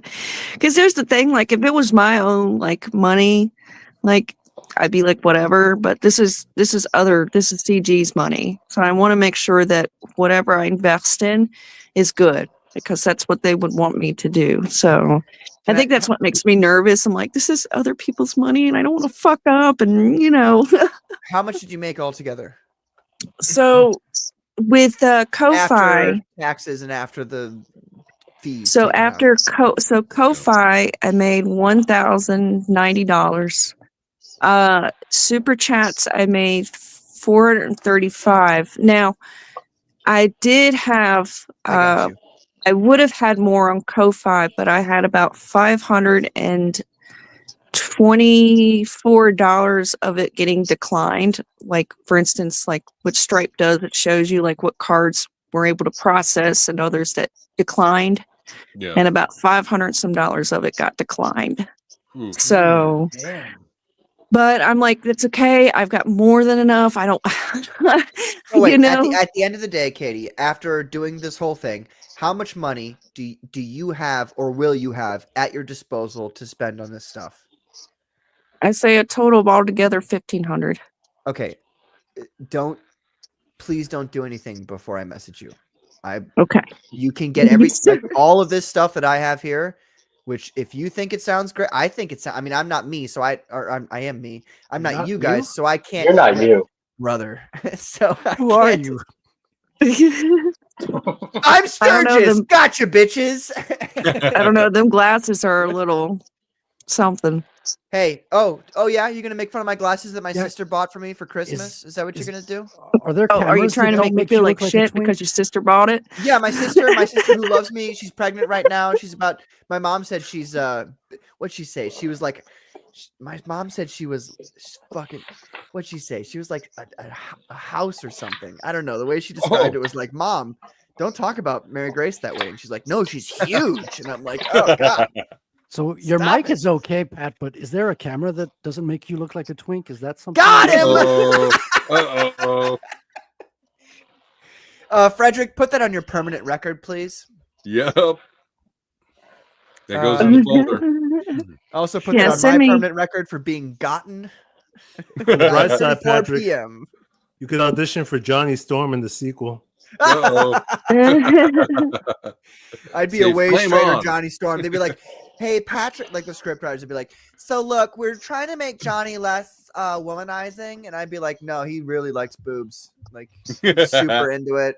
Like in his face. How about instead you give me a flaming red Firebird and also a babe in the passenger seat there. And they'd be like, this isn't going to work for us. And I'd be like, oh, I'm going to sue you.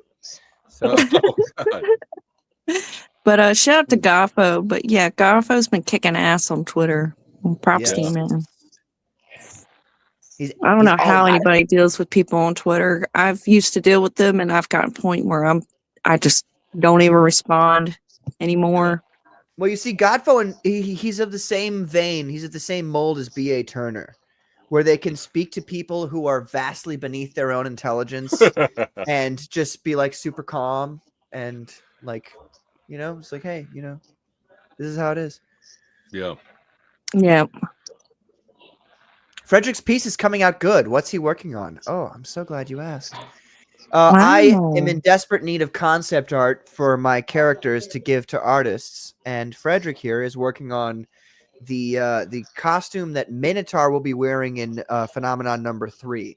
So this is not the same one he's been wearing, and so Frederick is doing the concept art for Minotaur's new V2 containment suit, as it's called.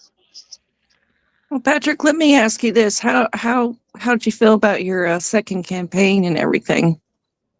Great, honestly. Good. Like, I had a lot of natural backers, is the way I like to put it. Returning backers, people who no, look, I want to be very clear. You get on a person's show, they got a big fan base. They can encourage their fans to buy your product. See, it's the same thing again. You see what I'm saying? Eric. No. As long as you don't say product. Yeah. So nevertheless, is that they buy your what it is that they buy your product. No. Product. The point is product. You got to be more gangster. I mean, ghetto. it's. I like when people buy my comic book because they like either my comic book, preferably they like my comic book and the idea behind it, or they like me. That's fine enough. You know, I'll accept it. Most people don't, so I'll accept that as well. Hibbity. Right. And that's what I feel like this last campaign was. If you were to compare it to my first campaign, so campaign 3 and campaign 1, because 2 was Phenomenal Tales. If you compare those two campaigns together, I didn't really get a lot of backers from being on any big channels or anything. So when you compare those two, I made 1,600 approximately from the first campaign, and then 3,800 from the third campaign, which means that I went up to $2,000, which is a huge, and those people are buying the book because they like the book or they like the concept or they like me. As opposed to somebody told them to buy the book, which is, I'm never going to argue with that. Of course, everybody loves, obviously everybody loves having other people's fan bases support them. But it's a nice indicator for me to be like, okay, so this is where I stand with this book. This is where I stand with my comic book endeavor, is that I've moved up a little bit. You know what I mean? Yeah. Right. So some people might look at that and be like, you failed. You didn't reach $5,000. And it's like, well, first of all this is I'm already paying for everything. Like, it's not like the book's not going to get made if I don't reach $5,000. Like, it's still already being paid for. And then secondly, like, I've got more people backing it now than were backing it before. So what am I supposed to, there's nothing to complain about. Like, I feel like I did a great job. And this book is going to be twice as big as Phenomenal Tales #2. It's going to be at least 1.5 times as interesting and exciting as Phenomenal Tales. So, like, it's a better book than Phenomenal Tales #1. It's a bigger book. It's still the same. It's like it's Claudio, Gilmore, Quinlan. Like, we're ready to, like, we're going here. Okay, your sales are going up, but do you have a warehouse? Yes, I call it my closet over there. Whoa. My closet is my warehouse. That does not surprise me at all about your shit being in the closet. Is there anything else in the closet that we need to know about? Wow. There it is. Wow. Boom. Yeah. And, I thought for a second here you'd come on and be nice to me, Katie. I honestly. No. Omnibus. How about that? Omnibus, motherfucker. Did we do the S word? Did you No, we have not. I'll go back to it. Art Hyder says it's Patrick's month. He'll find a way to earn the money for the next issue. Plenty of get-togethers. Uh-oh. That's my closet. Help. Let's see. Well, hold on. Let me look at this. What is this? That? This is my warehouse. Oh! I see it now. Okay. That's awesome. This is all my, I'm very fancy. Yours is not in a closet like Patrick. It's out. It's out and about. Yeah. Very nice. Lordy. It really does suck that my birthday is in June and they chose that month. You like me. You really like me. Mm-hmm. Patrick, yeah. Right. It's white boy summer now. Don't worry about it. Anyway, long story short, I feel like we're moving up. That's all I really can say about it. It's like the Jeffersons. Yep. Ain't no holding us back anymore. We're getting going here on Phenomenon. And Phenomenon #3 is going to be look, Phenomenon #2 is way cooler than Phenomenon #1. First of all, there's way more action. It's going to be, you guys are going to love it. And then secondly, like, now we're cooking. Like, now we're ready to go. To do another Eric Julyism, now we're cooking with gas. Like, we're going. Are you going to be moving differently? We're moving very differently now.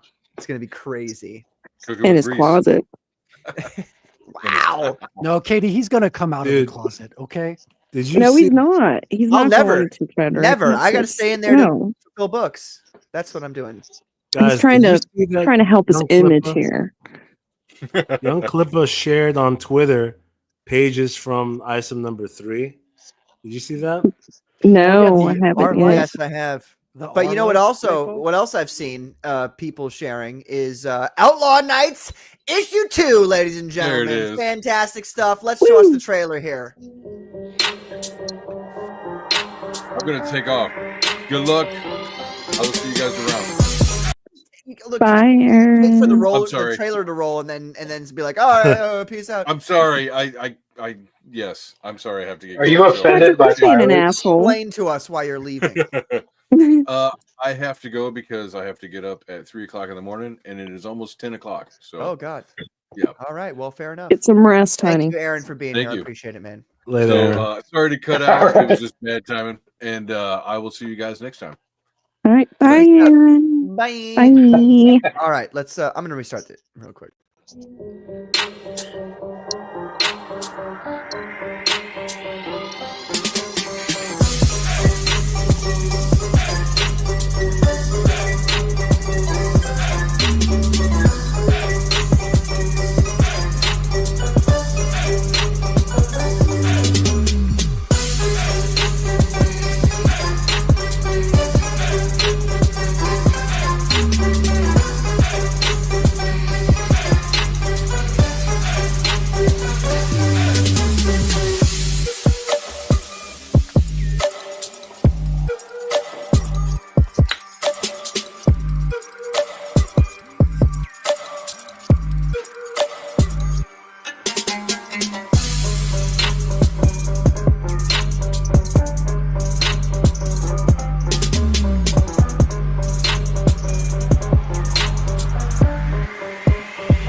Great stuff. My favorite shot from this is get this out of here. Is right here, where this guy nonchalantly is like finishing his drink while shooting that guy in the head. Nice. That's good old Serpent, who was in the original idea for this when it was a movie idea. Because, I think I talked to you about this on my channel, how you and I were both actors, and he was going to be the character I was going to play. Okay. That's why he's so badass and blonde and handsome. Nice. Yeah, blondes are pretty badass. It comes with birth, Okay. Exactly. Okay. All right, I'll be right back. Oh, thank God. I was gonna have to mute her there. Shut the fuck up. I'm still here. I can still hear you, Patrick. No, but it's a great trailer. So walk us through here the different options we have for backing here. Well, I mean, this campaign is very simple and straightforward. Really, it's just you get your options of your digital and your physical, and if you want to catch up on issue 1, we got the bundle of issues 1 and 2, and I would say the best deal would be physical of issues 1 and 2 because we're only doing it for about $25 for 2 issues. So that's a deal and a half, especially since and issue 1 is about 25 pages, but issue 2 is 30 pages. Very nice. And I got some retailer options and whatnot, but I keep it. My campaigns are very simple because the biggest thing I learned in being in film and in being in comics is that anything that can go wrong will go wrong. And it's that I try not to front load with too many options because it's like, okay, that's going to create delays inevitably. And so it's like, I want to make sure that people get this in a timely manner. And so I made sure we got issue 2 is already done. And I'm ready to crank it on out there. Once the money clears, I'm going to be printing and then I'm going to be shipping. You're going to be cranking it out over the issues as you send them out? Is that what you're saying? Yes. Oh. That's part of the why you're paying the price. Right. Wait. Did Patrick just say cranking it out? He said it. I was just repeating what he said. Mm-hmm. You guys always get ask me. I'm just repeating what other people say. Patrick is lying. I never said that word. That word has never left my lips ever in my life. You, man. I believe you. Well, cranking it out is ambiguous, at least, If you were a good clipper, you would have gone back and known exactly what he said, Katie. This is ridiculous. Are you Are you daring her testing to? me? Yeah. Are you gonna test me? Oh, okay. Snip, snip, motherfucker. We'll see how. Katie, You know. if you were actually good at clipping things, you would know. Oh no. You take that back, you Oh asshole. man, he's just asking for it, Oh isn't he? no. He Especially on is the asking episode, for it. especially on the episode where he brought up his closet. Oh, Yeah, I well, didn't you know bring- what? If I ever see You guys, Patrick in you're person, talking I'm to the giving son him of a the lawyer. biggest I wedgie didn't in bring the up world. the closet. You brought up the closet. no, I said, do you have a warehouse? And you're like, yeah, it's my closet. You brought up that subject, and I just simply The answered. warehouse. Katie, go ahead and pronounce this word for me, please. Silmarillion? Okay, that's Smilarlian? cute. Well, Wow. No, No, it's okay. You got it. You did a great Did job. I get it right? No. Fuck Did it. That was the way it was intended to be said Right. So initially. it was supposed to be said like that, like Silmarillion. Well, Katie pronounced it in the old Elvish. That's Ah, right. yes. Yes. How could I forget? The old Elvish. Katie's It's written she knows all about it as being a blonde woman. It's written somewhere in one of Tolkien's letters. Yes. Yes. So, Ben, this is a really I like this campaign a lot. It reminds me of Farscape. I really love watch that, but I love that show. Stargate is another one that's similar to it, but not quite on the same level. Firefly. Firefly's a great show as well. Yeah, great show. Have you seen Firefly, Ben?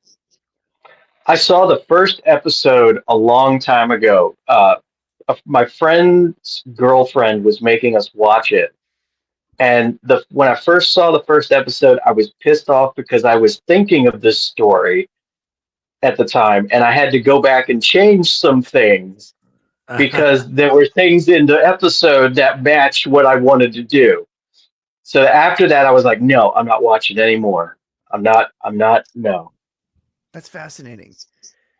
It's because it is a weird thing, you know, when you come up with an idea that somebody else came up with as well, but you had no interaction with them at all whatsoever. Exactly. And so for you, it's original, but for other people who might have already watched the other thing, it's not original. How do you not feel like you should watch? I don't know. It is a hard thing. I agree with you where like you're like, I don't want to be influenced by anything, but that's pretty much where I'm at. Don't want to copy anything anybody's ever done. How do you navigate that? You know, my big thing is just I try to avoid shows or comics that have a similar theme or a similar style, and I even avoid certain games. Like I haven't played Cyberpunk, and I'm not going to for a long time because I want to make sure like that there's no bleed over. I want this to be fully me. And if there just happens to be something that is similar to somebody else's, it's like, well, I didn't copy it because it came from me. So, you know, that's pretty much where I'm at.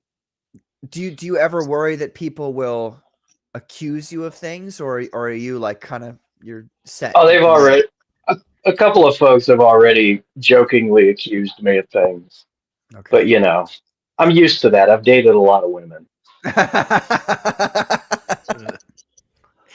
Were they water closet that shared dick pics to each other? Oh, was it those guys?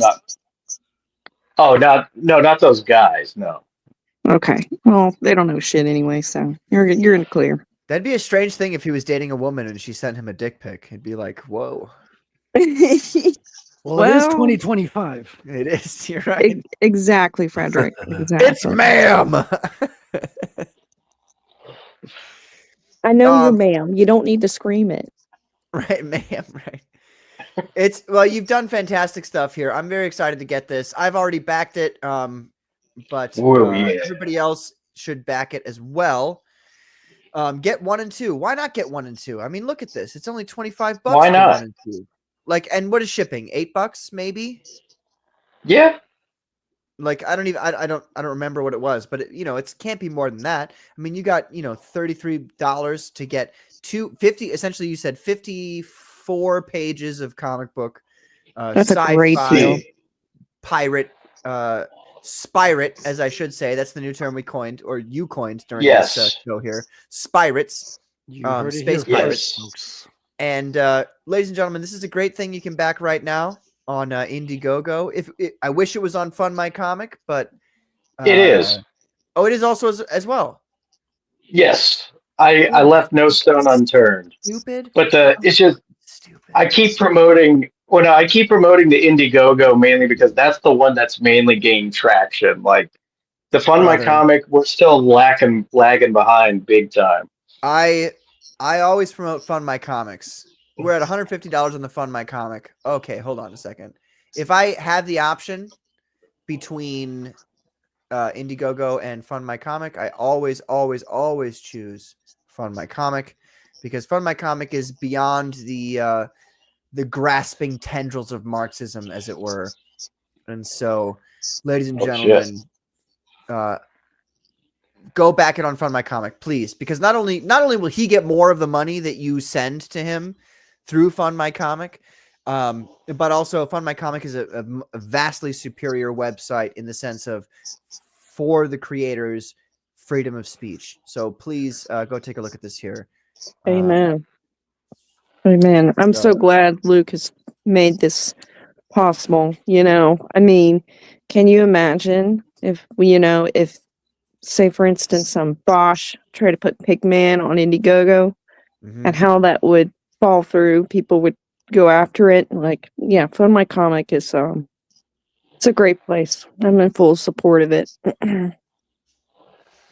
Oh, but yes, the good indeed. thing to you though, Ben, is the good thing though for you is you got 2 different platforms. You're giving people that option. So oh, definitely.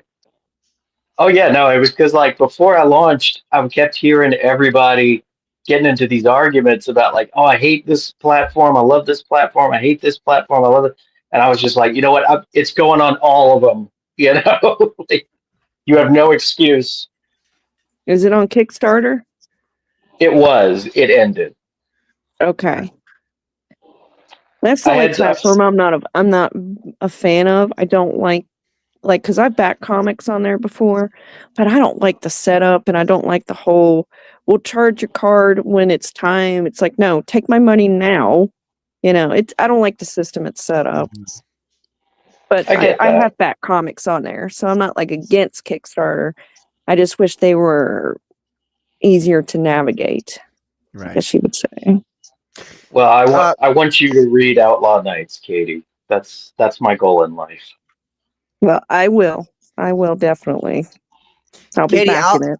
I'll get a copy for you and I'll send it to you. How's that sound? I'll send it to you with Phenomenon. Okay. All right. That's fine. But I don't mind supporting. I don't mind supporting Ben, though. I know you don't, and I know you are going to, but I know that you've also supported me a couple of times, and I want to. So what I'll do is I'll back him a second time, so I can send that to you, so you can take a look at it in because what the thing you did for me. Anyway, ladies and gentlemen, we got JJ Trujillo. Thank you, JJ, for being on. I appreciate it. Bye. JJ. See you. Bye, Don't you JJ. dare you was bring nice him to have back right him. now. Cool. Bring Take care, him back, JJ. Patrick. Hey, what's up, JJ? Yeah, Katie's gonna go Dolly Parton on you if you're not careful, man. Yeah, she might. JJ, turn your mic up by about 25%, please. Oh, here's it better now. Much better, yeah. Much better. What's up, brother? How you doing? Good. Yeah. Sorry, I was doing underwater basket weaving, so that's where why my mic was a little weird. Again? Right. That's naturally. impressive. Again, right. Well, I'm gonna go do a cigarette, and I'm gonna leave this show in the hands of the capable Carbon Heart and the somewhat capable. I'm not gonna insult my other people here. Frederick, keep drawing. Frederick, keep working. Yeah, I was gonna say, you know what a cigarette is called in England, right? Oh, I know. I'll be back. I'll be back momentarily. Love you guys. All right, now the good part of the show starts. I know. Thank God he left. Jesus Christ, man! Like I didn't know Patrick was still afraid. Killing of me with the sudden.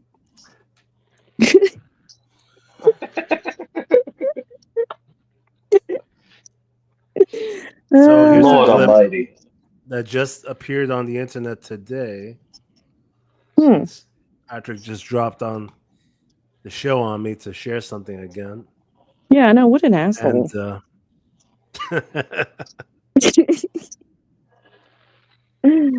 And so how would you guys react if you were on this podcast that I'm about to show? And oh God. What basically, is it like? No, it's nothing crazy. Okay. But basically, if a conversation went like this and you were spoken to this way, let's see. Oh God, is this the Whatever podcast? No, I can't stand that shit. Oh my God, I can't stand it either. Thank God. Oh, dude, I saw that earlier. Okay, I saw this, but I didn't hear what he said because I was at work and I just skimmed through. But I saw this. So, what happened? So just to set this up, the dude in the middle, for anyone who doesn't know, is Dave Portnoy, the guy who owns Barstool Sports and the whole pizza reviews, one bite. Everybody knows the rules, and so this is his a lot podcast of gambling from sites today. Also, apparently. there was you should probably mention there was a big issue a week or so ago. Someone went to one of his bars that he owned. He owns a bar, and someone wrote on the wall, "F Jews" or something. Something against Jews. Yeah, 'cause so he's Jewish. So that's the setting for what he's about to say. Right. So it did start with the sign being held up that said "F Jews." Can we pause for a second? I just want to note that Patrick left right at this part, which, was he afraid of admitting to doing something criminal? No, he didn't know that I was going to pull this up. Are you sure? This was my choice to pull this up. All right. I do tend to pull up controversial stuff when he leaves. But anyway, so basically, long story short, he got upset over some jokes being made about whenever he was outside doing like a bit on video, somebody would pass by and go, "F Jews," and he got mad about it because some people were laughing in front of him, and he told them, "Hey, what are you laughing about?" He got all serious about it. So this is the most recent development in which they were talking about it on the podcast. So here we go. Kirk, if you just want me to kick him out, not mention it, not care that this kid Not at all. Not at all. Shut Not at all. up. If you just want me to ignore it. Don't tell me to shut up. Don't tell me. Shut the fuck up, you bald fuck. Okay, go ahead. How's that? Oh, it's kill. I'll never recover from that, Dave. Go ahead, continue. I'll never recover. Well, you're the one who big boss man, don't tell. I'll tell you, you work for me. Okay, go ahead, You continue. little bitch. You work for me. Sure, you bet. Wow. Continue. For now, quit. I don't Well, care. I'll is take this 500 grand. is this show or not a show? Like, is this a show or not a show? Like, we can't have a conversation? You're an idiot. Okay, continue. You're literally saying people should be allowed to make Jew jokes, say whatever they want right fucking now. That's Yes, what I you're think people saying. should be allowed to make jokes. So how many motherfucking Jews have to be killed before you stop? Hey, Kirk. If Dave Portnoy kills himself, I'd stop making Jew jokes. Wow. So now apparently, go ahead, Corbin. Go ahead, Katie. I was just like, what a motherfucker, dude. It's jokes. Like, the fact that people, you want to know why, Dave? They're constantly doing it to you because you get so butthurt about it. So it makes them want to do it more. Like, if you just ignore it and never would have reacted, it wouldn't have been an issue. And then you're going to show your ass on a podcast. Like, dude, you run this, like, multi-million-dollar businesses. You don't think people are going to look at this and go, no, fuck you. Yeah, I mean, he's revealing himself to be not only fragile, but just now unreasonable. I mean, not only the way he spoke to this co-host of his, who I'm not even familiar with the co-host, but I would have punched him in the fucking face. I don't know if they're in the same room, actually. They might not be in the same room. Probably So that's not. why he's able to yell so much and be so insulting. Yeah, he literally said, "You work for me, bitch." And then that guy said, but you didn't hear it because he was being yelled over. He said, "For now." Because I think that could have been the last straw. You know what I mean? Yeah, You're like- telling an employee, "You work for me, bitch. You shut up." But yeah, just to answer his question, it's just one more Jew. And, it has to be Dave Portnoy. Once he's gone, then I'll stop. So in Minecraft, of course. In Minecraft or real life. Well, can you imagine like the employees that work at his bars and business hear that and say, well, fuck you too. You know, like why would I want to work with someone that, you know, I don't, you know what I'm saying? Like, God, I would be like, fuck you. You know? Yeah, I'd The other punch him on thing the is- nose, you know, in Mein Kampf. In Mein Kampf? Something like that. I thought he said Minecraft. Okay, that was a Freudian slip over there. But yes, in Minecraft. Yeah, Like, but now it the is argument just- is, can people make jokes about Jews now? So he's getting sensitive. How many more people need to die? Dude. Just you, Dave. Just you. I mean, talk about the exaggeration, though. You know what I mean? It's like, so some jokes now, they can't be joked about anymore because it's causing them to die. That's not the case, dude. You're thriving pretty well, right? Yeah. You guys are thriving pretty damn well. You know what we need to do, Carbon? We need to cut out that guy who's on the right and then put Patrick there. So Dave's just like yelling at Patrick. Oh. I also like Patrick's to just draw attention to the guy on the left. He doesn't say anything, but his face says a lot. His silence is. I'm gonna totally do that. Like, what if we just get Patrick to say like by phenomenon tales, and then like we just have Dave going off on him. He's like, JJ, you're giving me some ideas. Give me some ideas. Oh, that's great. yeah, this is probably going to turn. This will probably turn into a meme, actually. Yeah, dude, it was God. Like crap, dude. This moment right here is like that good of internet history. Like people are just gonna meme the crap out of this. It's and the thing is like looking at this, how many people are gonna look at this and be like, oh, Dave's a good guy. Like even if Dave's right about something, like definitely I don't think you should be vandalizing buildings. That's not cool. But like people making jokes, edgy jokes, it's like, yeah, I think people should make edgy jokes about every race. You know what I mean? Like why not? But then like when you just see him acting like so crazy and unhinged, no one's gonna take him seriously after this. Like I don't know what he's trying to do. I don't know either. And you know what's sad is he was on Joe Rogan's podcast. I listened to the whole thing. It was like how many years ago? It's been a minute. And I thought he was kind of pleasant, I was like, oh, okay, like, and then after that, just these, over time, he just shows his ass and all this stuff. And like seeing this is just like, dude, you are literally tanking yourself, like your own business with this. Because this that's the thing that just drives me nuts. And maybe it's the money that makes them not realize they're doing it or just don't give a fuck. But it's like, dude, it doesn't matter how much money you make. You still have to put on a front in a sense. You got to be the part. You got to be professional. Like you can't do this and then think someone's going to take you serious. Like no one's going to take him serious after this. Right. Well, technically, I mean, he has gotten to the point. I think you're right. The money makes a difference. I mean, he succeeded pretty damn well at the Barstool sale. I mean, he's in there multiple 100 millions probably in terms of net worth. So it is relatively fuck you money, where it's like I don't care if you think I'm an asshole anymore. Mm-hmm. Probably what it is. True. I mean, that makes sense, but I don't know, man. It's just read the room. Like, I just don't understand. I feel like these internet celebrities too are actually way worse than actual celebrities.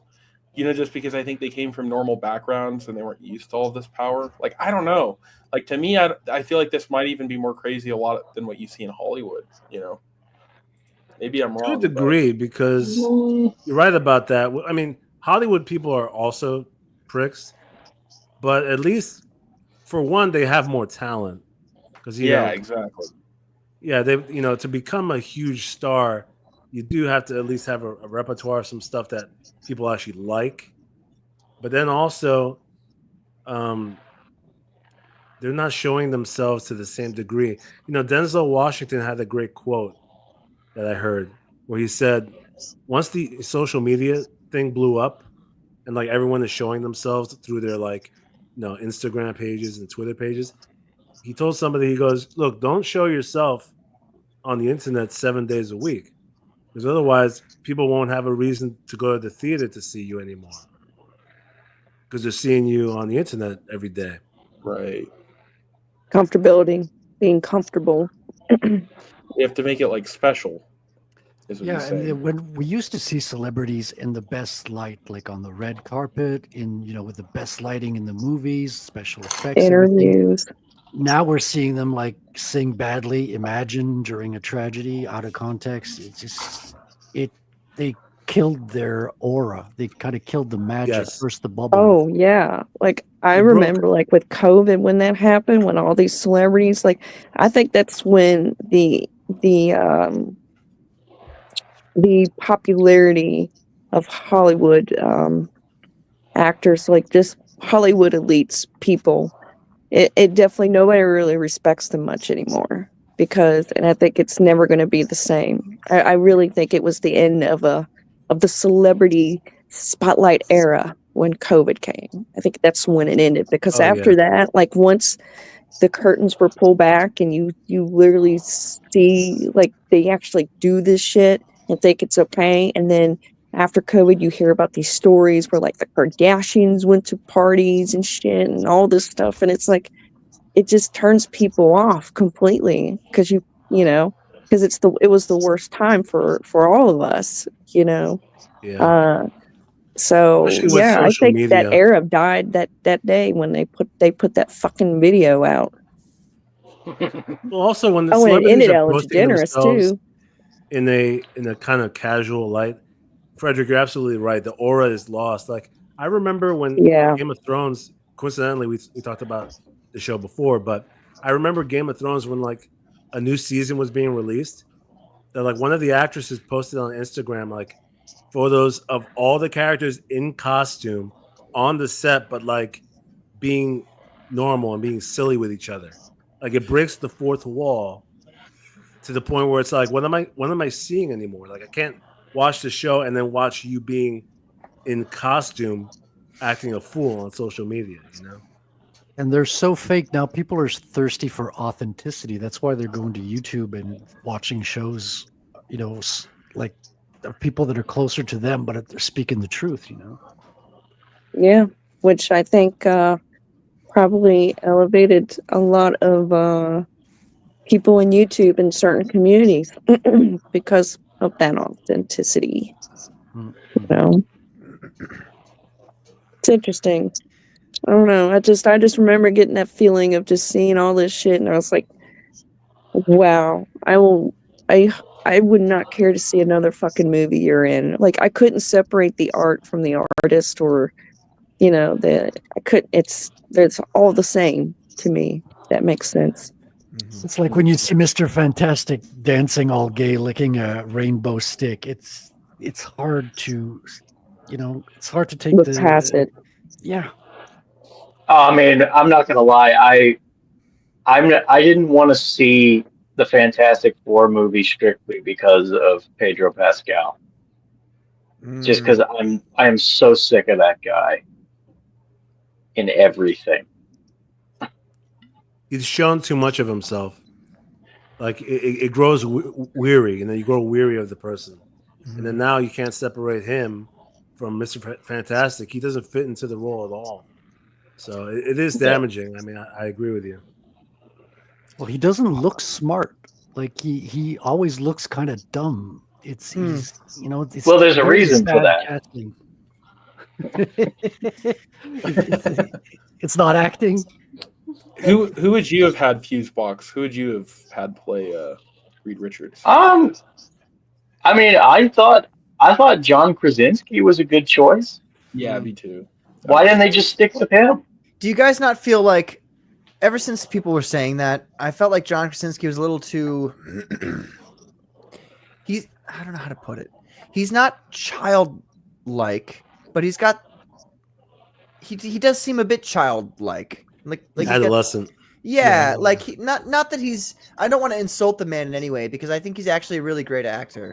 But it just he doesn't. He never really filled that role for me. I feel like I've said John Hamm should have been the Green Goblin. He would have been amazing as Green Goblin. But I feel like John Hamm would have also been really good as Reed Richards. I think Reed Richards, John Hamm would have been a good fit. Look who we have here, ladies and gentlemen. The general himself, Johnny H. Scab. Johnny. What's up, Johnny? Hail, Johnny. How you doing, man? There's room, Johnny, if you want to hop in for a quick minute. Yeah. Yes, Miss Katie. Like she has control over my show. You know what? You can go fuck yourself, Patrick. I don't want to hear no more of it. This is I'm sorry, you can't handle my positive energy and vibe, motherfucker. Look, Katie, if you keep talking to me like this, I'm going to tell Mom and she's not going to be happy. Well, I'll Minecraft you before that happens. So. Oh my god! Damn. Oh, Patrick, you should have Damn. heard. Patrick, Threat. you should have heard what happened when you left. Katie was saying these horrible things about Dave Portnoy, like saying he should go Minecraft himself. I'm like, oh my god. JJ. I saw you guys were talking about Dave Portnoy. I think the funniest thing about that, and I'm going to make a Jew joke here because that's the thing he was upset about. The funniest part about that is that he goes, his first reaction is to be like, "I'm your boss. I'll take away your money." It's like, okay, bro. Right. Maybe not the best thing you could have said, but It's like whenever an actor comes out and says Hollywood is controlled by Jews, and then to prove him wrong, they cancel him, and he never exactly. works again. It's like with Kanye. It's like, don't say that. That's false. By the way, you just lost access to your bank account. Like, no, yeah, right. Yeah, That's they the control the funniest part banks. about all that. That's not true.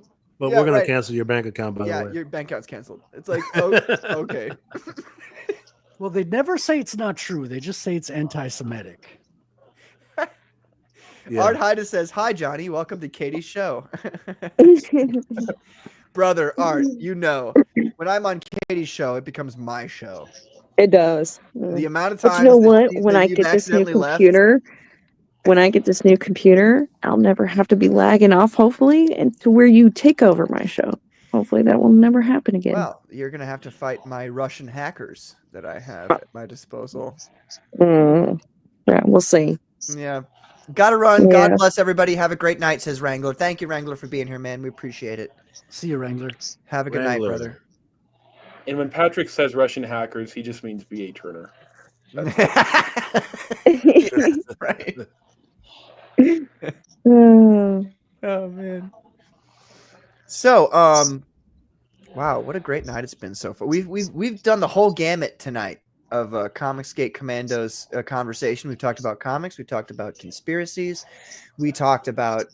Well, you guys talked about Dave Portnoy. Jews, right? I will brother say, Mein Kampf. There was a mention of Mein Kampf. Yeah, great stuff.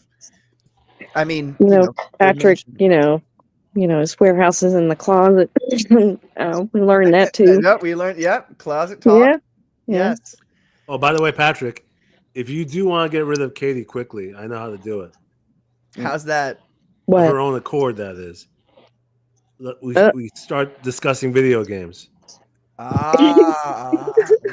Oh, A brilliant. Final Fantasy VII. Dang it, Kurt. Wow. Careful, Let's she's see. going to get a gaming The computer. new Metal Gear then. trailer. Right. She gets a gaming computer and instantly it becomes way better than all of us at video games. That'd be amazing. Look how quickly she learned how to pronounce omnibus. She If I did, was really you- though. It's only been like 7 months since she learned how to do it. If I was you guys, I'd be careful. Fuck you. You know what? I do fine, but then when I feel like I'm under pressure or I'm in the presence of a pro Grammar king. Nazi. It's I fuck up. That's okay. So. We're used to you fucking up routinely, Katie. So it's Yeah, I know. Well, at least you guys accept my fuck ups. Someone's got to. My husband can't be the only one. So right. Don't worry, your kids, if any of them are male, will understand by the time they're 12 or 14. They'll start questioning you hard. Oh Lord, I got something to look for that.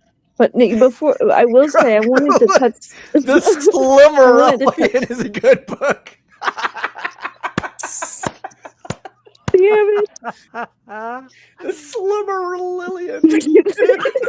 She was close. In 7 months, she's close. going to be able to pronounce it. Oh no! Lord. That's a hard one. That is a hard one. I'll give you that. It's not even a real word technically. So yeah, it's a made-up word. But then again, all words are made up. All words aren't made up. That's true. You know what's bad, Patrick? I've had to give like people in my chat nicknames because I can't. You can't say it. That's sad. Well, no, some people in your chat have fucking weird, like you know about what's his name? Oh my gosh, Old Man Kentaru. Oh, you know what I'm talking about? Grumpy old ninja. Kentaru. Grumpy old ninja. Yeah, you just got to call him Grumpy old ninja because it's like I call him Grumpy. The whole thing. Yeah, Grumpy. Yeah, Grumpy. There you go. Yeah. You can't say the Whoa. whole thing. You just need another 6. That way we can have all 7 dwarves. You've got a Grumpy. Someone's got to be Dopey. I'll be Dopey. Oh, I was gonna volunteer myself. So thank you. Well, so here, ladies and gentlemen, I've not seen this yet. For those of you who watch the show, you know that I love Metal Gear. You're lying. Yes. You're doing this just to... Yes. Love Metal Gear Katie, Solid. stick around. Katie, don't leave. Katie, you can I'm do sticking this. around. I'm sticking Katie, around. if you can handle, like, Katie, I've listened to some of your anime chats. Those God. people, they rip into you sometimes. And I'm like, God, They do, man. They do. just going to let It's them rip okay. into you like that? What, are you the only one that's allowed to rip into Katie, Patrick? Yes. Have you She's my met Crazy sister. Cat? Yes. No one else is allowed to rip into her. But Crazy also, Cat's like my coach. Crazy Cat's amazing. He's helped me in many ways that I don't think He's awesome. That's why I'm like, okay. I appreciate Crazy Cat so much. You have no idea. Well, the way you ultimately handle that, like when the audience starts ripping into you, you need to start yelling at them that you're the boss, yes, and that you will fire them. Yes. And how many Jews need to die? How many blondes before- need to die Right. before you stop making blonde jokes? Or turn it No, on they them a shouldn't. different way. Threaten them. Say, how many of you weebs need to die before you start? You work for me.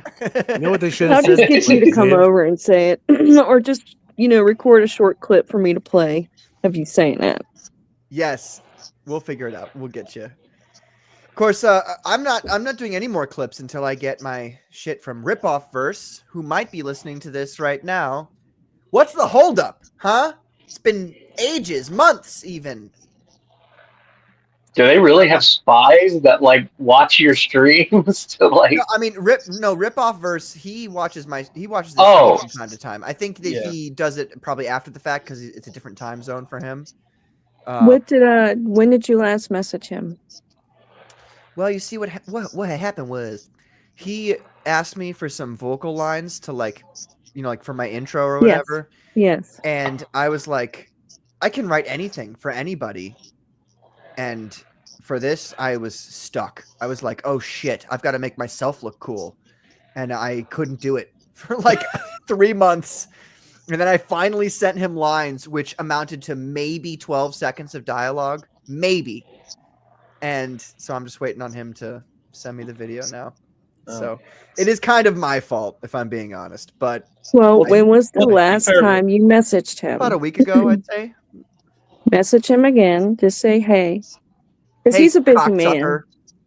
No, be nice. He's a busy Katie, man. No, You I'm not gotta- going to be nice. I sent him those lines and he goes, Well, he waited Well, 3 well, months well, on the your prodigal sorry son ass because you returns. couldn't get the balls enough to fucking Katie, say something in the Katie, fucking mic for him to do your fucking puppet show. Katie, So this is what- Patrick, Katie, listen, this is what Ripoff first said to me. I sent him my stuff and he goes, well, the prodigal son returns. Thanks for these lines, shithead. And I'm like, thank you.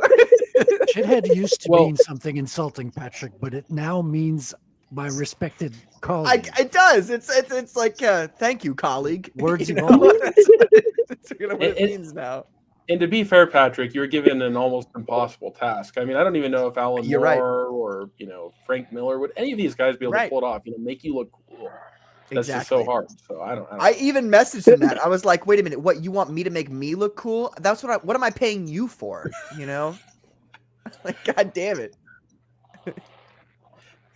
But while we've got Katie here, I know she's super interested. So let's take a look at this here. Let's This do it. New trailer for Metal Gear Solid. Katie, do you know anything about Metal Gear Solid? I know it's been around for a long time and it's got some pretty good music, and I think I watched one of my exes play it one time, but no. Okay. Go ahead, Ben. I was just gonna that is the longest story to explain to somebody. Like I love Metal Gear Solid and I don't understand 75% of it. Right. I'm here to learn. Well, let's take a look at this. Katie, this is actually a remake of the third game, which came out in 2008. Am I right about that? 2000? No, it's more like 2003. Okay, really? Was it 2003? Yeah. Oh my god. 4 came out in 08. Oh my god, dude. Oh, I know too. Camelot sings the song when he does Naked Snake when he takes his shirt off and shit. Yeah, Yes. that's What a thrill. Yes. Every time I hear Metal Gears, that's what I think. It's awesome. Naked Snake. Let's take a look at this, folks. Control here. We have evidence of an enemy intruder. Commence alert formation. Acknowledged. Sending reinforcements. Use extra caution. That guy? No, he's close. Where did he go? We've lost sight of the enemy. Find him. We're under fire. Enemy position unknown. Loading like this? It's a revolution. All right, Commander. Burn, baby. Take this! Here comes another one! You won't get away from me! Time for you to take some real pain! What's the matter? I'm over here. Go back to your own world.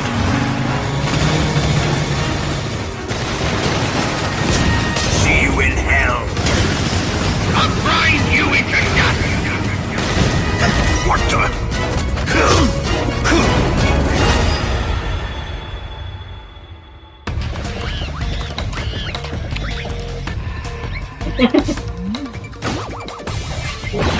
Oh god. They made the monkeys weird? What? No, that's like a mini game.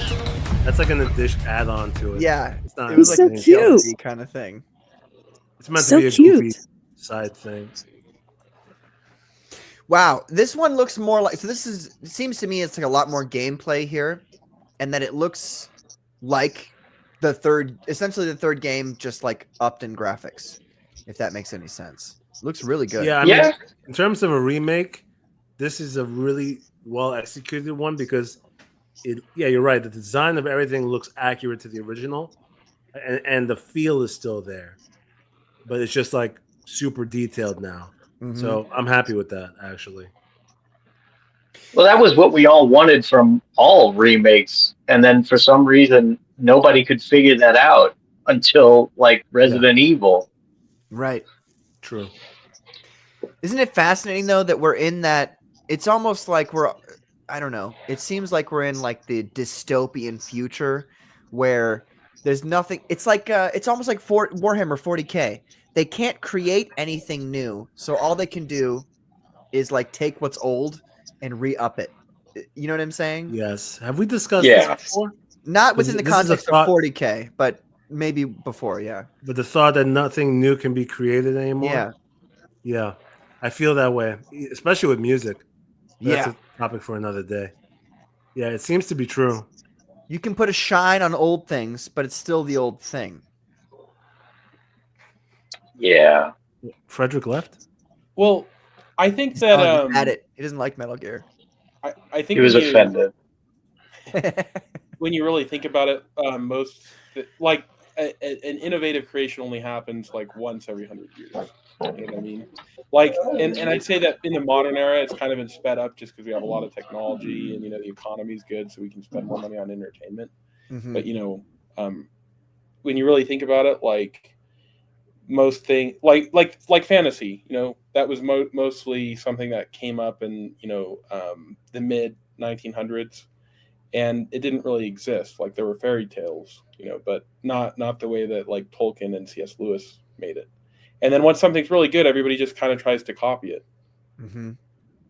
Well, it's funny you say that because we were earlier talking about Mark Miller and Alan Moore and their deconstructionism and how people try to copy that to try to gain that same level of like heady intellectual comic book writing kind of thing. Right. But they don't. And it's funny too because Alan Moore actually kind of apologized for the Killing Joke. He did, yeah. Yeah, he's like, "Sorry guys, I ruined it," And I just think a lot of people don't understand. A lot of people don't really understand exactly what they're trying to do, and they didn't understand that they're just trying to sort of like shake the boat a bit. They're trying to do something different. But then once everyone's copying it, it's no longer special. So right. Well, and it also becomes like once you've, I don't know how you guys feel, but as an artist, the way I feel is like once you've unlocked the secret of the thing that I've done, now it's not interesting to me anymore. And maybe that's how Alan Moore felt, that, he had done these things and people verbalized what he had done. And then once it was verbalized, he was like, it's not interesting anymore. You know what I'm saying? Well, I think that's part of it. But also, in his case, politics has a lot to do with it.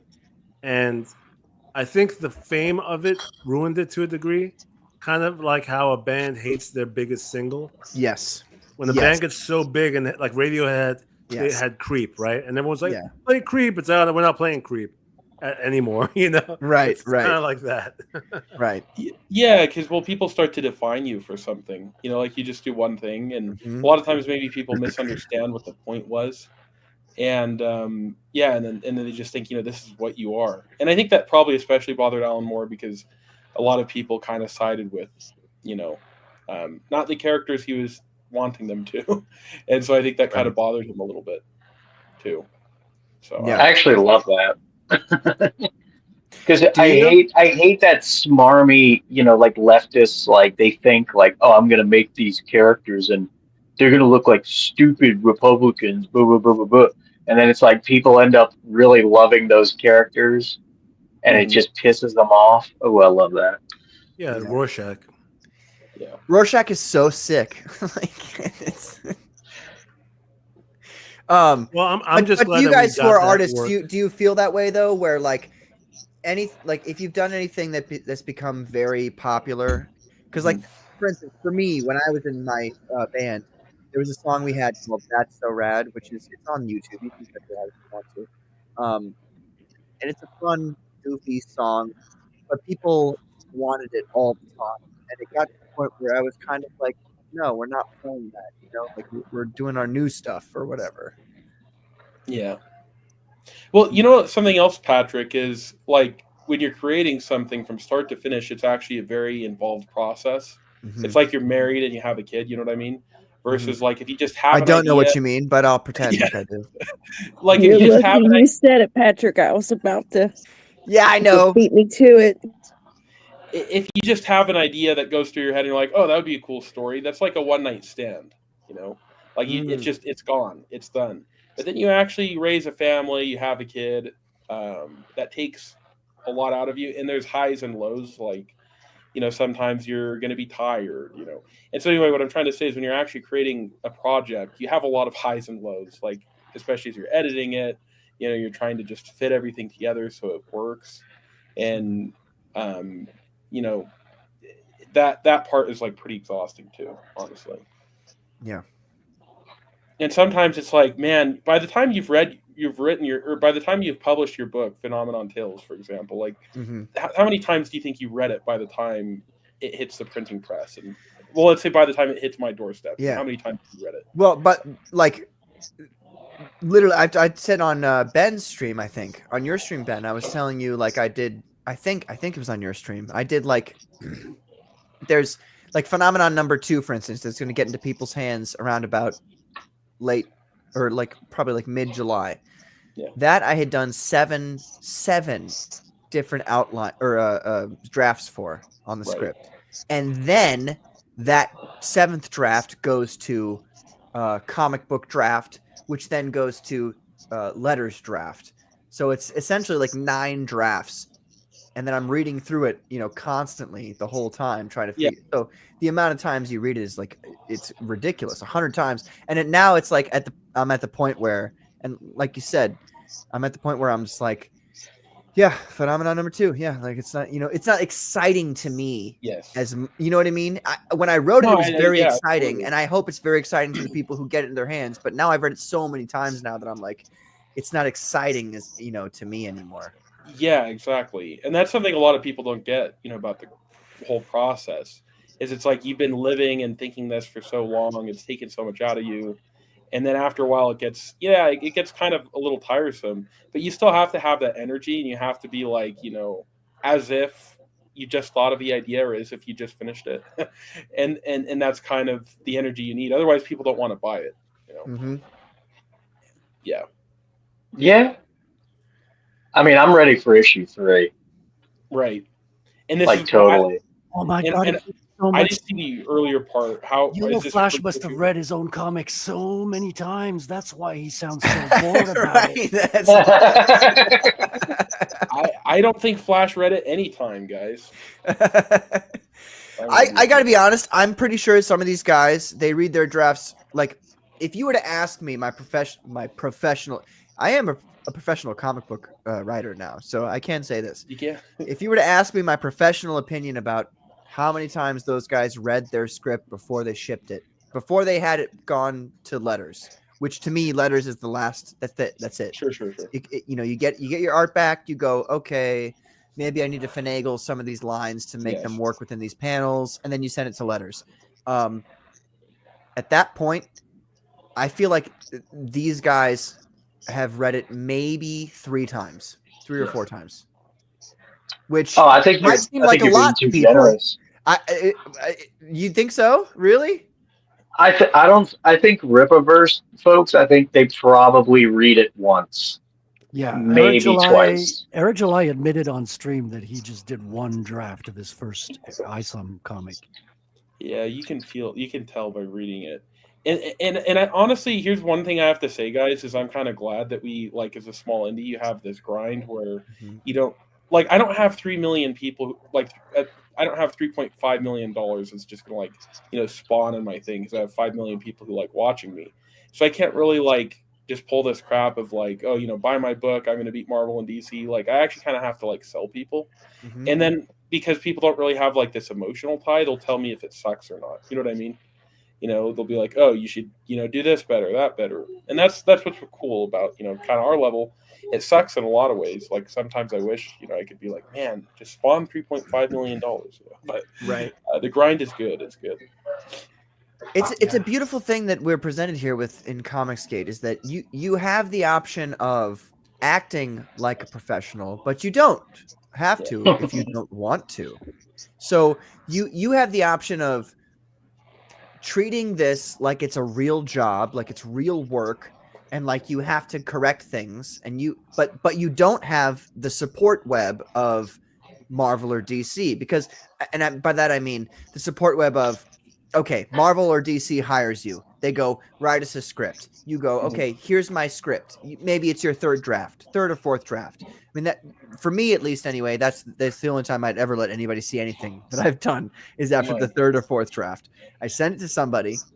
They go, these are other people who have different opinions. They go, okay, this is what's wrong. I don't like this. I don't like this. I like this, blah, blah, blah. So then you get, essentially a very expedited version of the process of perfecting your script, which is because those other people who looked at it are getting paid to look at it. Right. Nobody is getting paid here. So we're all like just trying to do our best job while also, keeping track of the time that we have to spend on things. And you get to a point where you have to, like, be hard and fast about, okay, I'm going to make this decision here, and I'm going to make this decision here, and it may work here and it may not work here, but it teaches you lessons. I feel like people underestimate a lot of these smaller guys who come into Comicsgate. they don't appreciate the difficulty that they're handed. They think that the difficulty could just be assuaged by having assuaged is a real word, isn't it? By it is I was gonna say it's a fancy one. Right. It is. I'm pretty sure it's a real word. It is, yeah. By having a big creator go, okay, this is the problem you need to correct, yada yada yada. But no, the job is on you. And if you don't do it right, then it's going to look bad. So you have to put all this effort in, which some people are upset about. They're upset about the fact that they have to put extra effort into, more effort than what you would expect from somebody who worked for Marvel or DC to put into their book to make their book acceptable to people. But what I see that as is, and people be mad about that, but I see that as a way to perfect your craft. The more work that you have to do, the better. You don't look at it like work, because it really isn't work. You're talking about making comic books for your life. If you can get to a point where you're making your bills by making comic books, and all you have to do is like comic books and care about comic books and really focus on your art, how is that a negative? How is that you know what I mean? It's beautiful. It's awesome. And then you get advice from all these professionals in the industry who they'll just give it to you. They'll just tell you. It's on Frederick's stream last night. We had Corey Barton, I don't think he worked for Marvel or DC. Oh, no way. You had Corey Barton on? That's cool. Fantastic artist. And he was giving advice on things for people. And it's just he was saying the boobs are too small. You got to make them bigger. Right. More nips. Professional opinions, on Corey's new book, Andromanoid. That looks he's sick. working on it.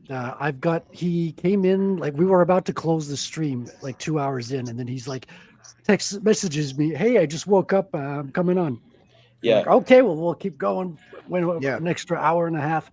And he just showed us a bunch of unpublished work, all his stuff that he's working on. Because I think it's a 48-page book. He's kind of 40% through. 50, I think is what he said. 50. It's so beautiful, guys. You have to check it out. Not just because it's my stream and I want the clicks, but it's actually beautiful artwork. Spectacular. I have to add that I've been talking to Corey because I'm trying to get him for issue 3 of Outlaw Nights. Oh wow, nice. As the interior artist or a cover artist? Yeah, interior. Oh shit! Nice. Good luck. I mean, it's probably expensive, I'd imagine. That's the problem. Yeah. But dude, if you can, I mean, he's perfectly situated. Looking at his stuff from Andromanoids, he is, and there's a lot of people, a lot of artists who kind of skimp on the backgrounds. Not Corey Barton. His backgrounds are fucking sick. But to be fair, his women are so beautiful, you don't even notice the backgrounds. That's true too. But but who there's people out there who they're really good at drawing human figures and not so good at the backgrounds, and so it kind of takes you out of the environment of the universe.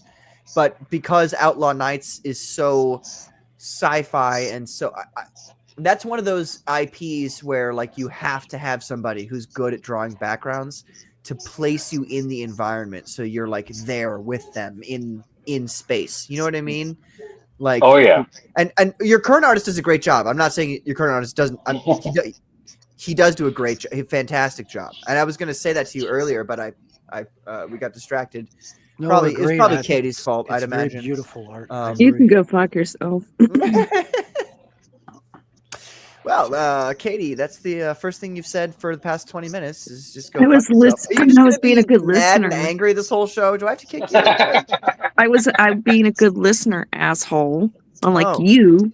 You know why he's doing this, Katie, right? It's because you came in here defending me. He's pulling a Dave Portnoy here. Yes, I'm telling you. His co-hosts. This is insane. Don't you understand? I can kick you off my show right now. I have power over you. But you won't do it because you got a heart, Patrick. Oh man, maybe I do, maybe I don't. No homo. Don't tell anybody. Wait. But before we continue, I want to say, Fuseboxx, Ben, thank you for being here, brother. It's been a fantastic show. We really appreciate you being here. And No, everybody thank you. go back Outlaw Nights. I'm going to share it one more time here. Go back Outlaw Nights right now if you can, which I know many of you can. This is the best option here is the $25 issues 1 and 2 physical plus shipping. You got to get this. I mean, comic books are really nothing if they're not physical. So get this version right here.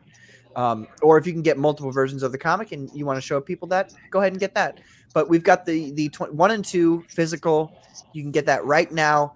I would highly recommend you do that. And also I would highly recommend you do it on Fund My Comic. So please go back this right now. And but anyway, Ben, thank you for being here, brother. I appreciate it. It was a great conversation. It was fantastic to have you here. Thank you. I mean, hell, I mean, you and I, we click. We've got, if I was gay, Fuck you. See, Patrick brings it out of you, of the gayness. Him being gay makes you just want to be gay too, because Patrick's so great. All I do is be nice to people and they call me gay. That sounds like testing the waters. I was complimenting you. I was saying that if I was a homosexual man, I would go for it. But thanks. Yeah. But yeah, I will be. Is it the way that Patrick fixes hair? And is that what it is? Look, what it comes down to is that I've got superior, like, I'm never mind. Thank you, Ben, for being here. I appreciate it. It's the storytelling stuff. We've got we are of one mind. Yes. In many ways on that area. Yes. But I will be in touch with everybody here, and thank you so much for having me on. It's been great. Thank you for being here, man. Have a great night. All right, y'all. We'll see you next time. Bye. Bye, everyone. All right. So now, Carbon, you've got to get on camera here because I'm the only person here on camera. Frederick's more poised. He already got his camera ready. I'm on camera too, okay? Frederick's not wearing a shirt right now, so it'd be awkward. I am. It's a yellow shirt. Are you wearing pants, though? It's a Bitcoin shirt. We need a confirmation that you're clothed. Why am I not surprised he's wearing a Bitcoin shirt? Oh, he's wearing jeans too. Okay. All right, you got my jeans cam now. You happy? Is that what you wanted? Wait, you're sitting on your leg as you're drawing? Isn't that uncomfortable? Listen, why are you paying so close attention to it? I'm just saying when I sit on my leg, it's uncomfortable. That's all I'm saying. Yeah. Listen, you worry Katie, about why don't you pay more attention to like pronouncing words correctly, and then you can. You know what? I should. I'm so glad you said it because yes, oh my God, it's so bad. There's something that I know we're probably going to wrap up soon, but this is brief. Yeah, it's a trailer that I know you would appreciate, and we usually say stuff like this. What's up? Yeah, before you play that, I just want to have one more attempt here, if I can find it. And then I have something to state after Carbon's trailer. Well, why don't you state it right away, Katie? Because we all know it's going to be something nobody wants to hear. So. Wow, you're gonna feel like an asshole here in a minute. Oh God. Are you? Yeah. I'm sure it's something genuine. Yes. You are. Shut your mouth, Patrick. I'm just shh. Okay. Okay.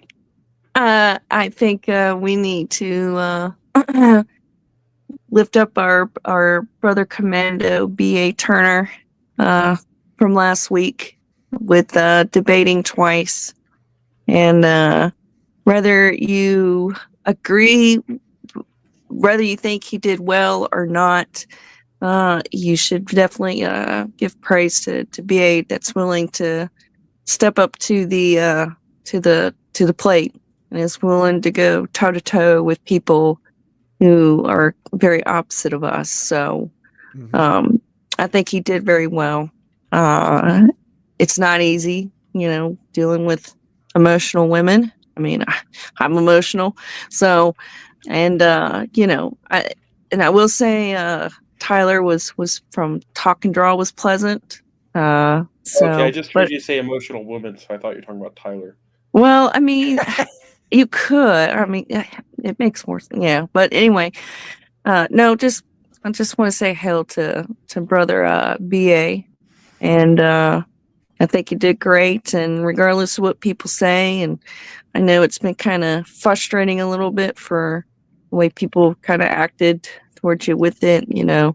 We're all here for you, and I think you did good. And I'm really looking forward to seeing how that comic's going to look, because knowing you, and since we did just talk about Corey Barton, and I'm really looking forward to see what you got for Vigilantes Creed comic. Yeah. And you bring up, actually, surprisingly, Katie, you bring up a good point. Really? That's awesome. And that's that. There is a lot of talk. I mean, I think the most appropriate thing to take from all that, and this is what BA says himself, is that there wasn't much of a debate because the definition of the term smut couldn't have been arrived upon. It wasn't arrived upon, so that's fair. I've been thinking about, because there was a back and forth, in these DMs and all that. There was back and forth there, and there were back and forths obviously across the debates themselves. I don't know, and we can have a conversation about this too. I personally feel like, so he was talking about smut. I personally feel like there is the sexual attraction. What's the word I'm looking for? Like the call to sexual attraction. There is the way you get people. So, oh my gosh, words. When you want to get people excited about your book, you talk about a great deal of things. There are things that get people excited about your book and want to buy your book. So there is the sexual, level of like, it's a sexy woman on the cover, buy this book kind of thing.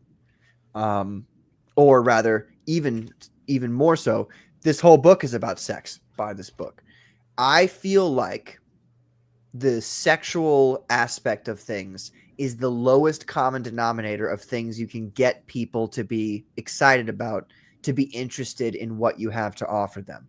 By that, I mean, I feel like a lot of people resort to sexuality to get people interested in their book, when it's actually like it's just an instinctual response.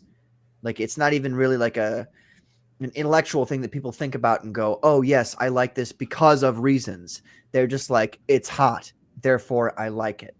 And so to me, that makes it the lowest level of art. If you're trying to get people excited for your book or your idea or your story, and you use sex as a sex appeal, that's the word I was looking for, as the way to get them excited about what you've got to offer, all you're doing is pandering to the lowest common denominator of human instinctual sexual appetite. And so that makes it an inferior form of art to other forms of art that don't do that. What do you guys think about that? Well, that's very agreeable, I think, on a universal level, because people, if they're being genuine and they're being honest in a discussion, everybody can agree that sex is something that humanity, all people, are into. So it is the most universally. Katie said that with affirmation there. So universally, it's going to draw people. And you're right. It is the most base of human sensation, because in a sense it's animalistic. So it doesn't require creativity, it doesn't require thought, because it could be done just like a piece of pornography, essentially. And so I agree with you, it is the lowest form of creation. And next would come violence, because we touched upon this earlier, because when we talked about in the comic or in a TV show, violence for the sake of violence, just to draw people into the gore. It's the same thing with the sex. So then, it all roots to our base desires. This it's the id, so to speak, as opposed to the super ego, which requires thought.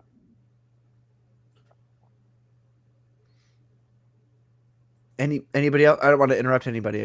Yeah, no, No, I yeah. agree. I agree as well. Like, yeah, I can appreciate, especially coming from like reading a lot of Bond Disney. It's you often see a little bit of sex in the story, but it's kind of like Game of Thrones. You know, it's woven into the story. It makes sense. It's not the full thing. It's not what's put on display to advertise the book. It's just a natural human part of the story, and I can appreciate when it's there and it's woven well into it. Same thing. Like, I think it's a base thing, and if you just go to that and there's nothing else of substance, it's not worth anything. Mhm. It's like you throw it away. It's like as soon as you get your post nut clarity, it becomes just disgusting and it's lost its value. You know. Yeah. But you make a strong point there, Frederick, that a lot of people don't. You said it perfectly there. Post nut clarity. It is really like, yeah. Once you're past that, like, oh, the sexual excitement of it, and you look at actually what it is that you're looking at, it becomes a very different thing. It's fascinating. Katie doesn't understand post nut clarity, so No, I actually don't. Katie, it is like this. Like, men will think a thing, then they'll nut, and then they'll be like, "Oh, that was stupid."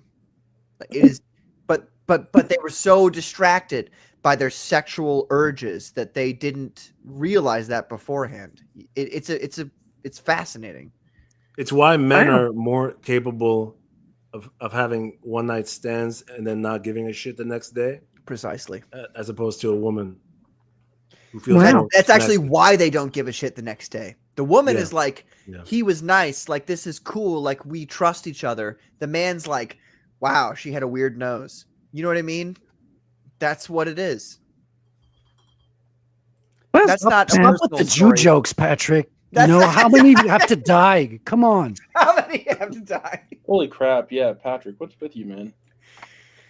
Oh Keep man, going. I just tell like it is. JJ, do you have anything to say about that, or are you just? I mean, you guys really honestly hit the ball out of the park. I don't know if there's really much to add.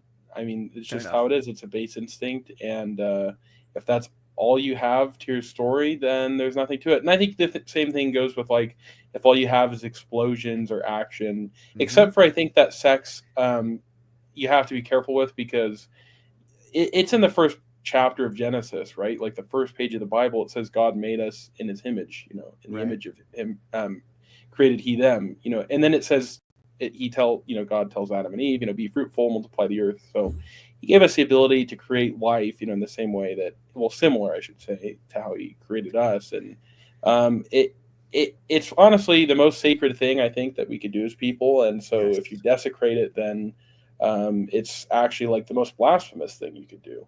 So I think you have to be really careful about playing into that, because you could kind of open yourself to some dark stuff. Yeah. I'm glad you said that, JJ, because that was going to be the next thing I said, is that, and it is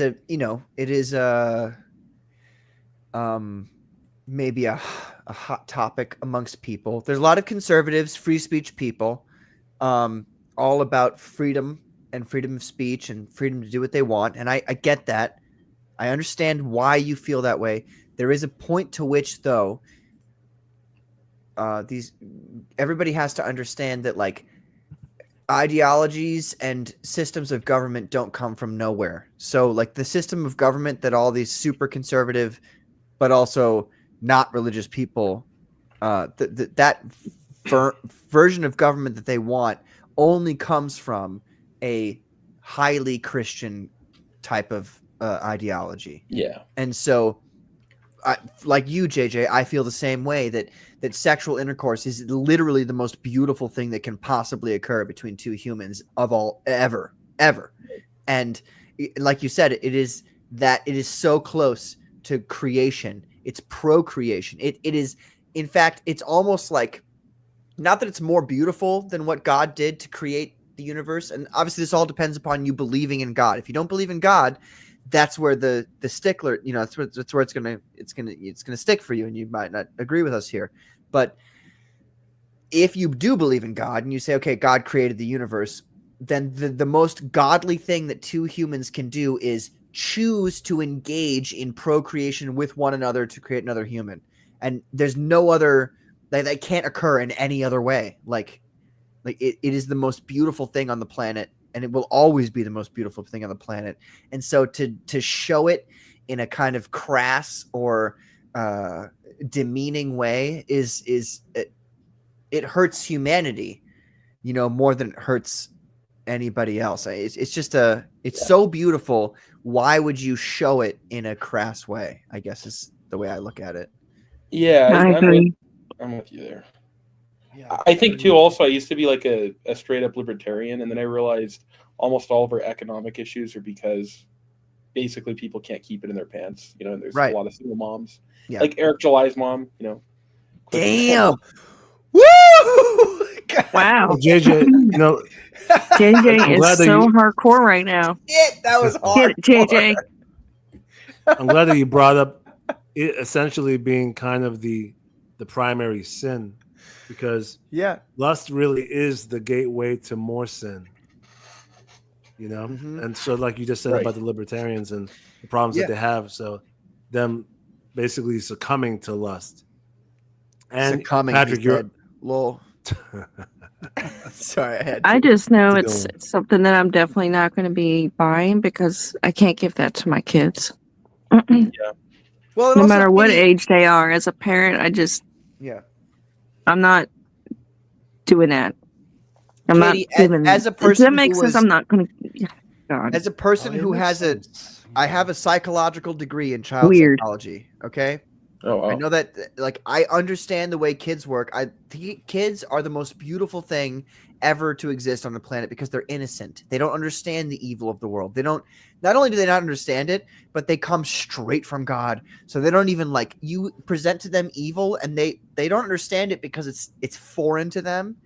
And it's not even what's in their soul outright. And that's how that's one of the ways that I know that God is real, is that the way kids are is they're innocent and pure, and the longer you can keep them away from the horrifying reality of the world, the better. And especially the sexual stuff, because they'll notice when you introduce sexual stuff to children at a young age, you will fuck them up. And people, you can talk to people, you can ask people who who are kind of a little weird about sex. Ask them when the first time was that they saw pornography or something. I'll bet you the answer will be 11, 12. They'll be able to tell you these things. And if you can keep kids away from that for as long as possible, then you will create the most healthy, mentally speaking, adult that you possibly can. And it's not because sex is evil. It's because sex is the most holy thing in the whole planet, but everybody treats it like it's just this random mashing of bodies together. So yes, that's a great way to explain it. They have this cognitive dissonance of knowing in their soul that it is the most beautiful thing of all time, and yet the whole society is telling them, no, it's just mashing of bodies. It's totally fine. Do whatever you want all the time, every time. And so that's what causes their brains to be to kind of break, to be wait a minute. And so they get to a point where they engage in all kinds of crazy stuff. And we see this now in our modern day society, where kids these days are, they're looking at porn at the age of 10 or something. That's how they're taught. Younger now. Right. Young. And that's how they're taught Crazy. how what sexuality is, what sex is. They watch porn and they go, oh, so this is sex. No, it's not. And it ruins their ability to have relationships, by the way, further down the line. Precisely. Just let me say this briefly, and you mentioned it earlier. Most adults who have problems in their lives as an adult, whether they're people who succumb to drug addiction or becoming sex workers, strippers, porn stars, and then you have to admit it, people who fall into a homosexual lifestyle or a trans lifestyle. Yeah, absolutely, man. The majority of them were exposed to sex at an early age, or worse, were sexually abused at an early age. Yes. So it is true. It does break them. Yeah. And it warps their sense of what this act actually is. and it's horrible. JJ, what do we got here? This is Kanye. He's explaining very clearly what you're saying, Patrick. He said, this song is called Cousin, about my cousin that is locked in jail in life for killing a pregnant lady. A few years after I told him we wouldn't look at dirty magazines together anymore. Perhaps in my self-centered mess, I felt it was my fault that I showed him those dirty magazines when he was 6 and we acted out what we saw. My dad had Playboy magazines, but the magazines I found at the top of my mom's closet were different. My name is Ye, and I sucked my cousin's dick till I was 14. Damn. Yeah. But you see, like, that is 100%. That's the thing. Like, everybody wants to be mad at Ye. Everybody wants to be mad at Kanye.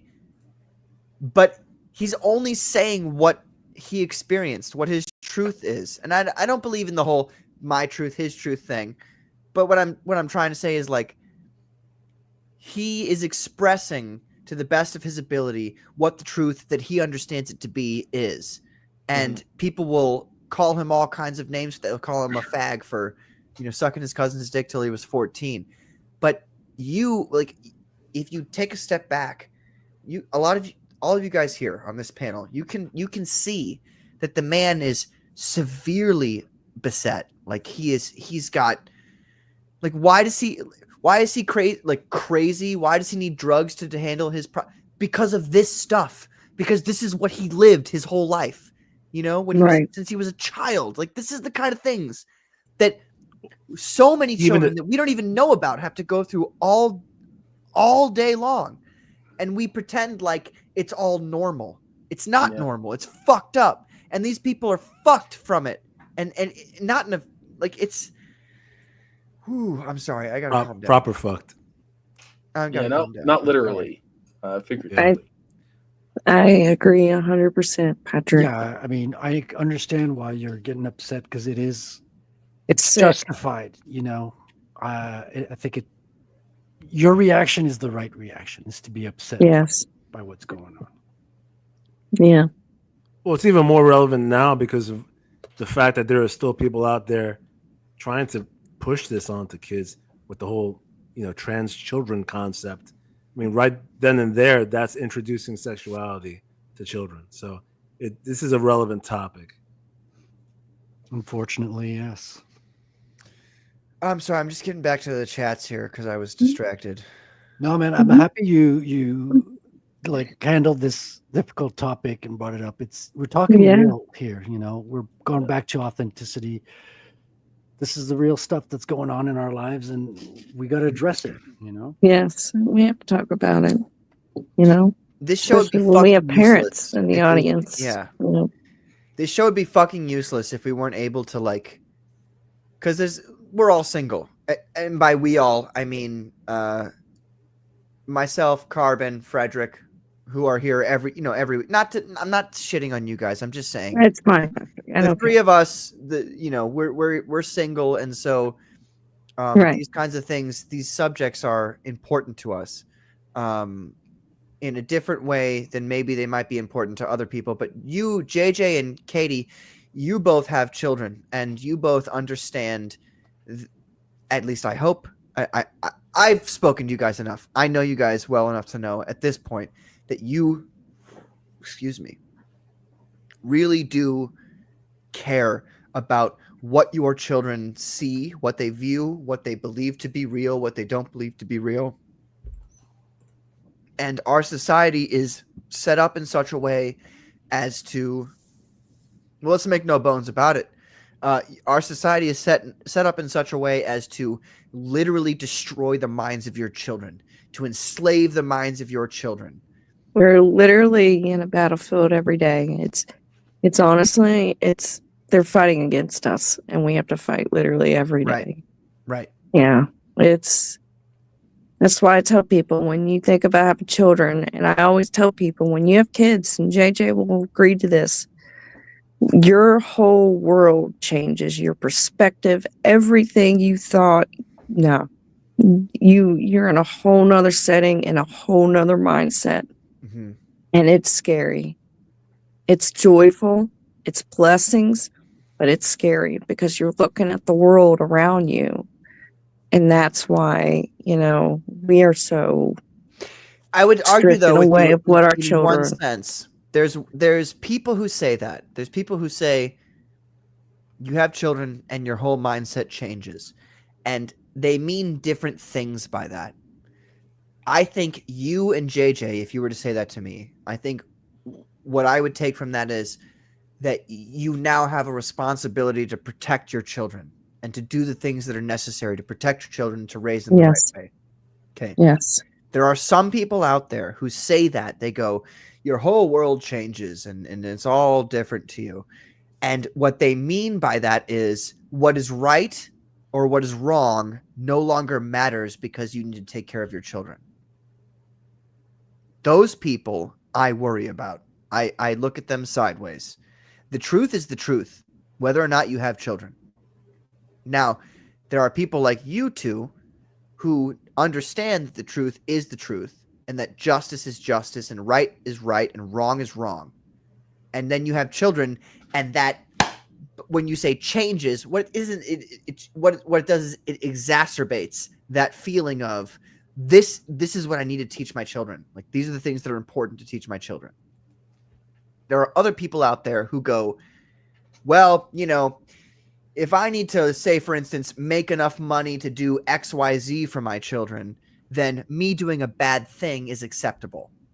And I would say that's probably the majority of the human species who would say, I will do bad things to provide, quote unquote, for my children.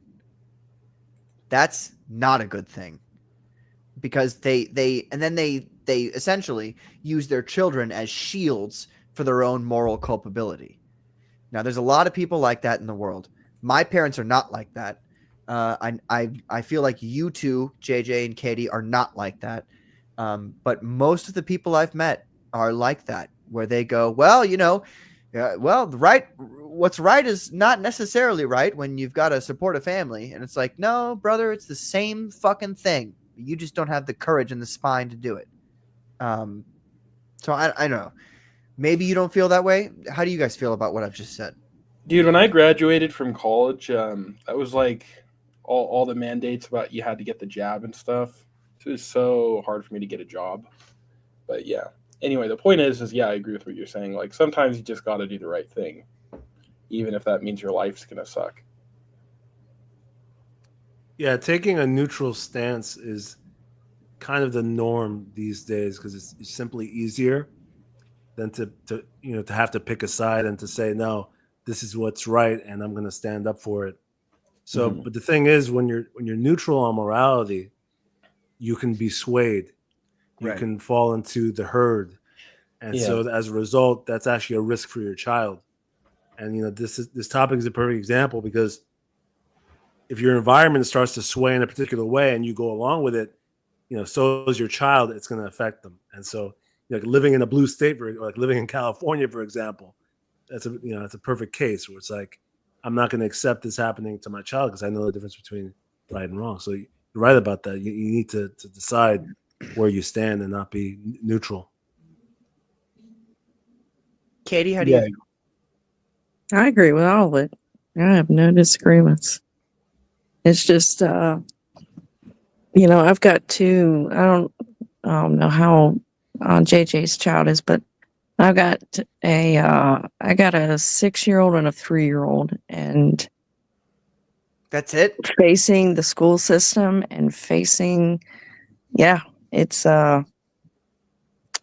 we do all we can to protect our kids, but it's they're a blessing though. You're right. They're the spit of God. They're just innocent and pure, and just kids are great. They're the light of the world. No evil until you show it to them, or somebody shows it to them. I guess that's why I have a problem if I try to put my bias aside against people who make full-on smut, even though they claim that there's hardly any of it in their books, but it's shown all over covers and advertisement. That's something I just don't want my kids to see. And I just I understand you're directed to a certain market and I get it, but I don't think it's beneficial in this space sometimes, if that makes this is like, I just don't want my kids to see that. Like, I don't want it to be encouraged for a lot of people to do it. Like, like a lot of these books that I backed, I mean, they're going to wait a long time to get these books, especially my son. You know what I'm saying? It's going to be a hot minute before they touch most of these books. Yeah. But, which that's why I love Starlight Cats and, the Andy Smith's Christmas core draft book. I think Monster and that's why I Island's try to encourage that sometimes, because there are parents and grandparents and even uncles and aunts who want to find something for kids, something that can really get them invested in some great stories and maybe inspire kids to want to write their own amazing stories. You know what I'm saying? Or just use their imagination. And I just see stuff like that. It's not needed in my bubble, I guess I would say, because I can't speak for the whole community. But I know in my bubble, I do not want my children to see that. And so I'm not supportive of it at all. Do I judge people who buy it? No. I don't judge anyone. And you know what? They make the money. Great. Make the money. But in my bubble, no. No. It's fascinating though that we've been put into such a corner where we have to say, like what you've just said, do I judge people? First of all, if you're the kind of person who engages in that, you like the smut books and you buy the smut books, why do you care what people like us think? Because it makes you feel better if we say we don't judge you. It makes you feel better about what you've done by buying the smut book. But you shouldn't have to say that, Katie. You shouldn't have to feel like you have to say that. And not necessarily that you're not being honest about when you say you don't judge them. I'm sure you are being honest. What I'm saying is our culture has shifted to such a degree where we have to be defensive about saying, hey, I don't want pornography shown to my children. Mm-hmm. It's a strange, very strange thing. And you're using parodies of obviously almost familiar franchises and characters that young children are already precisely seeing. And that's the problem that I also have, because and people want to say, oh, it's not pornography. Pornography, essentially, by my definition, so I'm just going to define my definitions here. The pornography is essentially any form of media that is intended to excite somebody sexually. That's all I mean by pornography. So if you're going to argue with me and say that the Boobs books, for instance, by the Wheelers, is not intended to excite people sexually, then I will tell you that you're a fucking liar and that it is. And that's the whole point of it. So I'm pornography. It's pornography. You excite me. Wait a minute. I need to back up. Clipped. If I was a woman, snip, snip, clip, clip, you would be pornography. Shit! This whole show is basically blackmail for Patrick. Right. Patrick, something big. Something ahead, big Charlie. You said. It's crazy that we've gotten to the point, though, where parents actually have to directly say, I don't want this shown to my kids in schools. Right. We all saw within the past few years how only, I think, the state of Florida started banning some books. They were the first ones to do it. And then I think Texas followed. But we heard the controversy, Gender Queer, that book that was introduced in schools. And then the argument was made, they tried to defend it. Oh, it's not pornography. Well, there were drawings of explicit sex in it. Okay? And it was made available in the libraries to children. So the fact that we have to take a defensive stance, because it's crazy that people are pushing this shit. A couple things. Sleeping, people have already done that tonight. You don't need to worry about that. Also, way ahead of girl. fuck you. Use the Supreme Court's definition. You know it when you see it. That is what it is, though, to be real. Like, Carbon, repeat the last thing you just said. I'm sorry. That it's gotten to the point where we actually have to take a defensive stance because in schools in the past few years, they had pornographic books available to kids, and they were trying to pretend that they weren't pornographic, but they were because there were drawings of actual sex in it, you know. And the fact that it was being defended is insane, and people had to speak up. You know, Florida took action and said that we're going to have to ban these books. And then what was their argument against it? Oh, you're fascist now because you're banning books. It's funny how they use certain phrases to defend their cause. Right. Oh, you're fascist, just like. Well, you got to look at who owns all the pornography. You know, it's when you come to that conclusion, when you look at that. Well, but Frederick, the truth of the matter is that pornography, no matter who owns it, is evil in its own right. You know what I mean? Like we have to get to a point where, because you're never going to, I'm of the opinion that you're never going to win the public opinion by pointing out a group of people and saying they're the evil people. At least when I say win, I mean you're never going to convince people to act a certain way all the time of their own free will. If you give them an enemy, if you give the people an enemy, they will not act out of their own free will. They will act out of their own survival. They will act out of their own self-preservation. And so you can get them to do things through self-preservation. Sure. That's, you know, and yeah, it's a very powerful thing. The CIA knows that very well, don't you? CIA.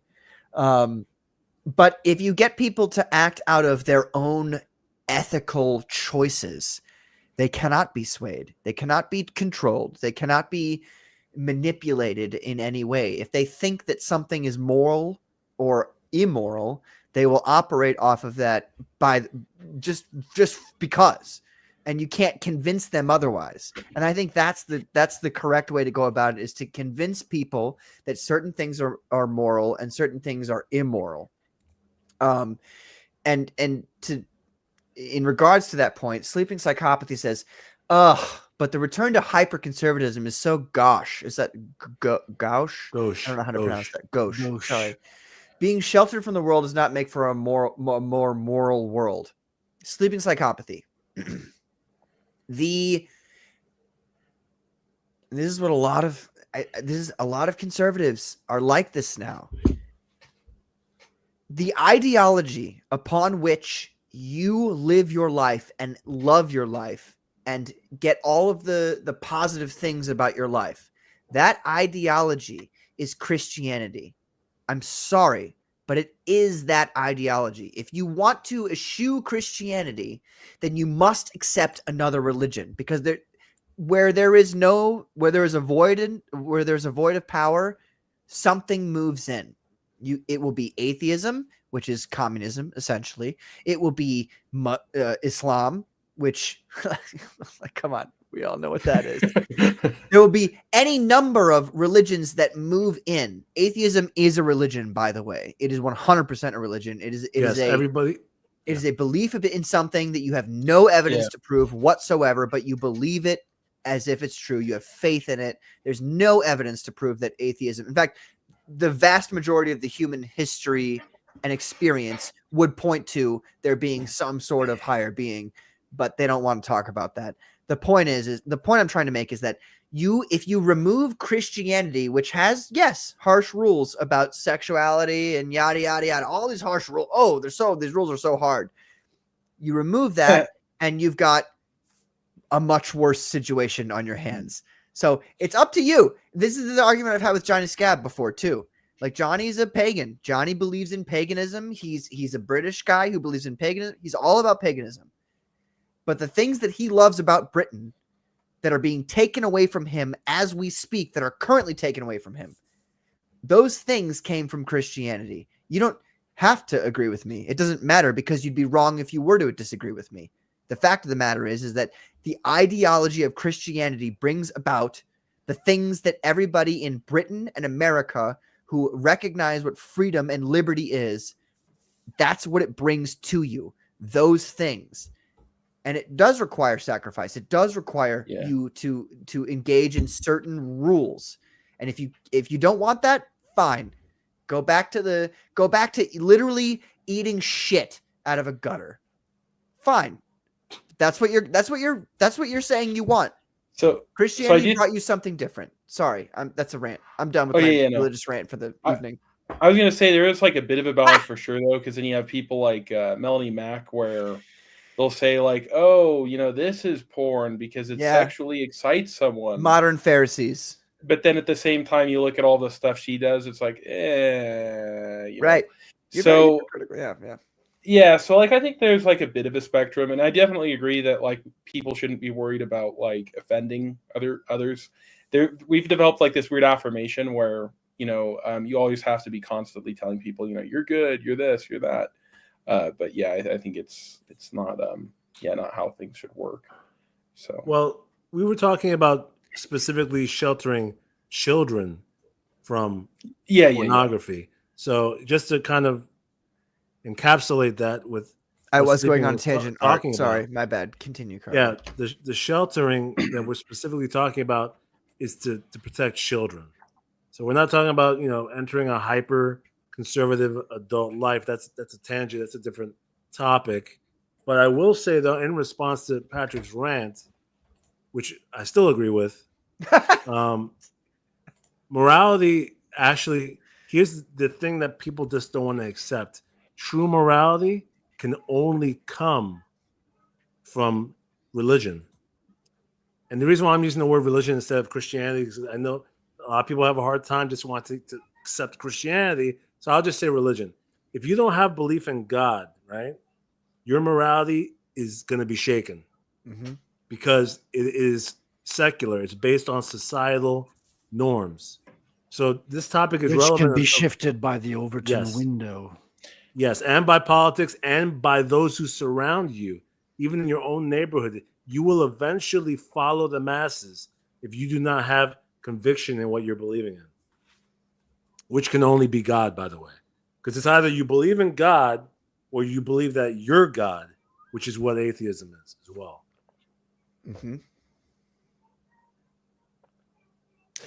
Sleeping Psychopathy says, I agree with Carbon. Pat took my argument into a different hemisphere. Please don't call me Pat. Call me Patrick. But you're right, Carbon. Or Sleeping Psychopathy. I did. My bad. I literally went into a straight up Patrick religious rant. I apologize. Can we call you Patty? That's acceptable. Actually, yeah. That's totally fine. I don't know why. Patty cake. I'm so like I'm so autistic. Patrick, I started following the show because of your religious rants, and that's what I love a lot about it. So don't apologize, man. Well, I just, I don't want people to think that I'm holier than thou. You know what I'm saying? I'm not here when I give my opinions on things. I'm not saying you're sinners and I'm going to go to heaven and you're going to hell. Like odds are I'm probably going to hell considering the things that I've done. You know what I mean? But I don't want people to think that. I want people, I just want to have conversations about this stuff and not have people think that I'm being like I said, holier than thou. Like I'm not holier than thou. I'm not. I just want to talk about this stuff. The twink took it to a different direction. I'll accept it. Sleeping Psychopathy, because of I really did. I went hard in the paint there. Straight up Patrick rant. To your credit though, Patrick, briefly, the deeper and deeper you get into any topic, any conversation, it kind of ends. I'm not talking about you. Inevitably, it has to end in talking about your belief system. It does. Right? I agree. Yeah, if you're talking about your viewpoints on something, it's going to lead to that. And so it's funny because my brother is actually extremely religious. Like he's like a devout Christian. And I used to criticize him because his topics, his conversations always led to it eventually. And he got there quickly though. Not like over the course of like hours. I'd be like, dude, not everybody wants to get there right away though. need to take your time and be practical. Talk about everyday life, things that people relate to, and then once it actually connects, then you could bring it up. It's more effective that way. Yeah. I 100% agree. But what your brother is just very efficient. That's all. Yeah, no, he doesn't mince words. He gets right to it. And he's not afraid to bring up God and everything. Sleeping Psychopathy says, "Lol, you use you a lot in your tangents, but I get the ultimate point. The only way to right the ship is to return to a nuclear family centered on faith. Morality cannot be legislated." Exactly. And to be clear, for anybody listening right now, when I say you, I like if I'm in my brain, I'm like arguing with a fake opponent. You know what I'm saying? Like, and so I say you in that sense. I'm not calling out anybody in particular. It's just a way to express the opinion. It's not like I'm shitting on anybody in particular. Except for Sleeping Psychopathy, you're just taking a giant dump on him. Well, I mean, Sleeping Psychopathy, like, she's one of the worst humans in the entire planet. If you've ever, like, I mean, like, the amount of times that she's constantly, like, commented negatively on people. First, okay, listen. Sleeping Psychopathy, she's the kind of woman who will at the same time tell you that, like, you're super cool, and then the other time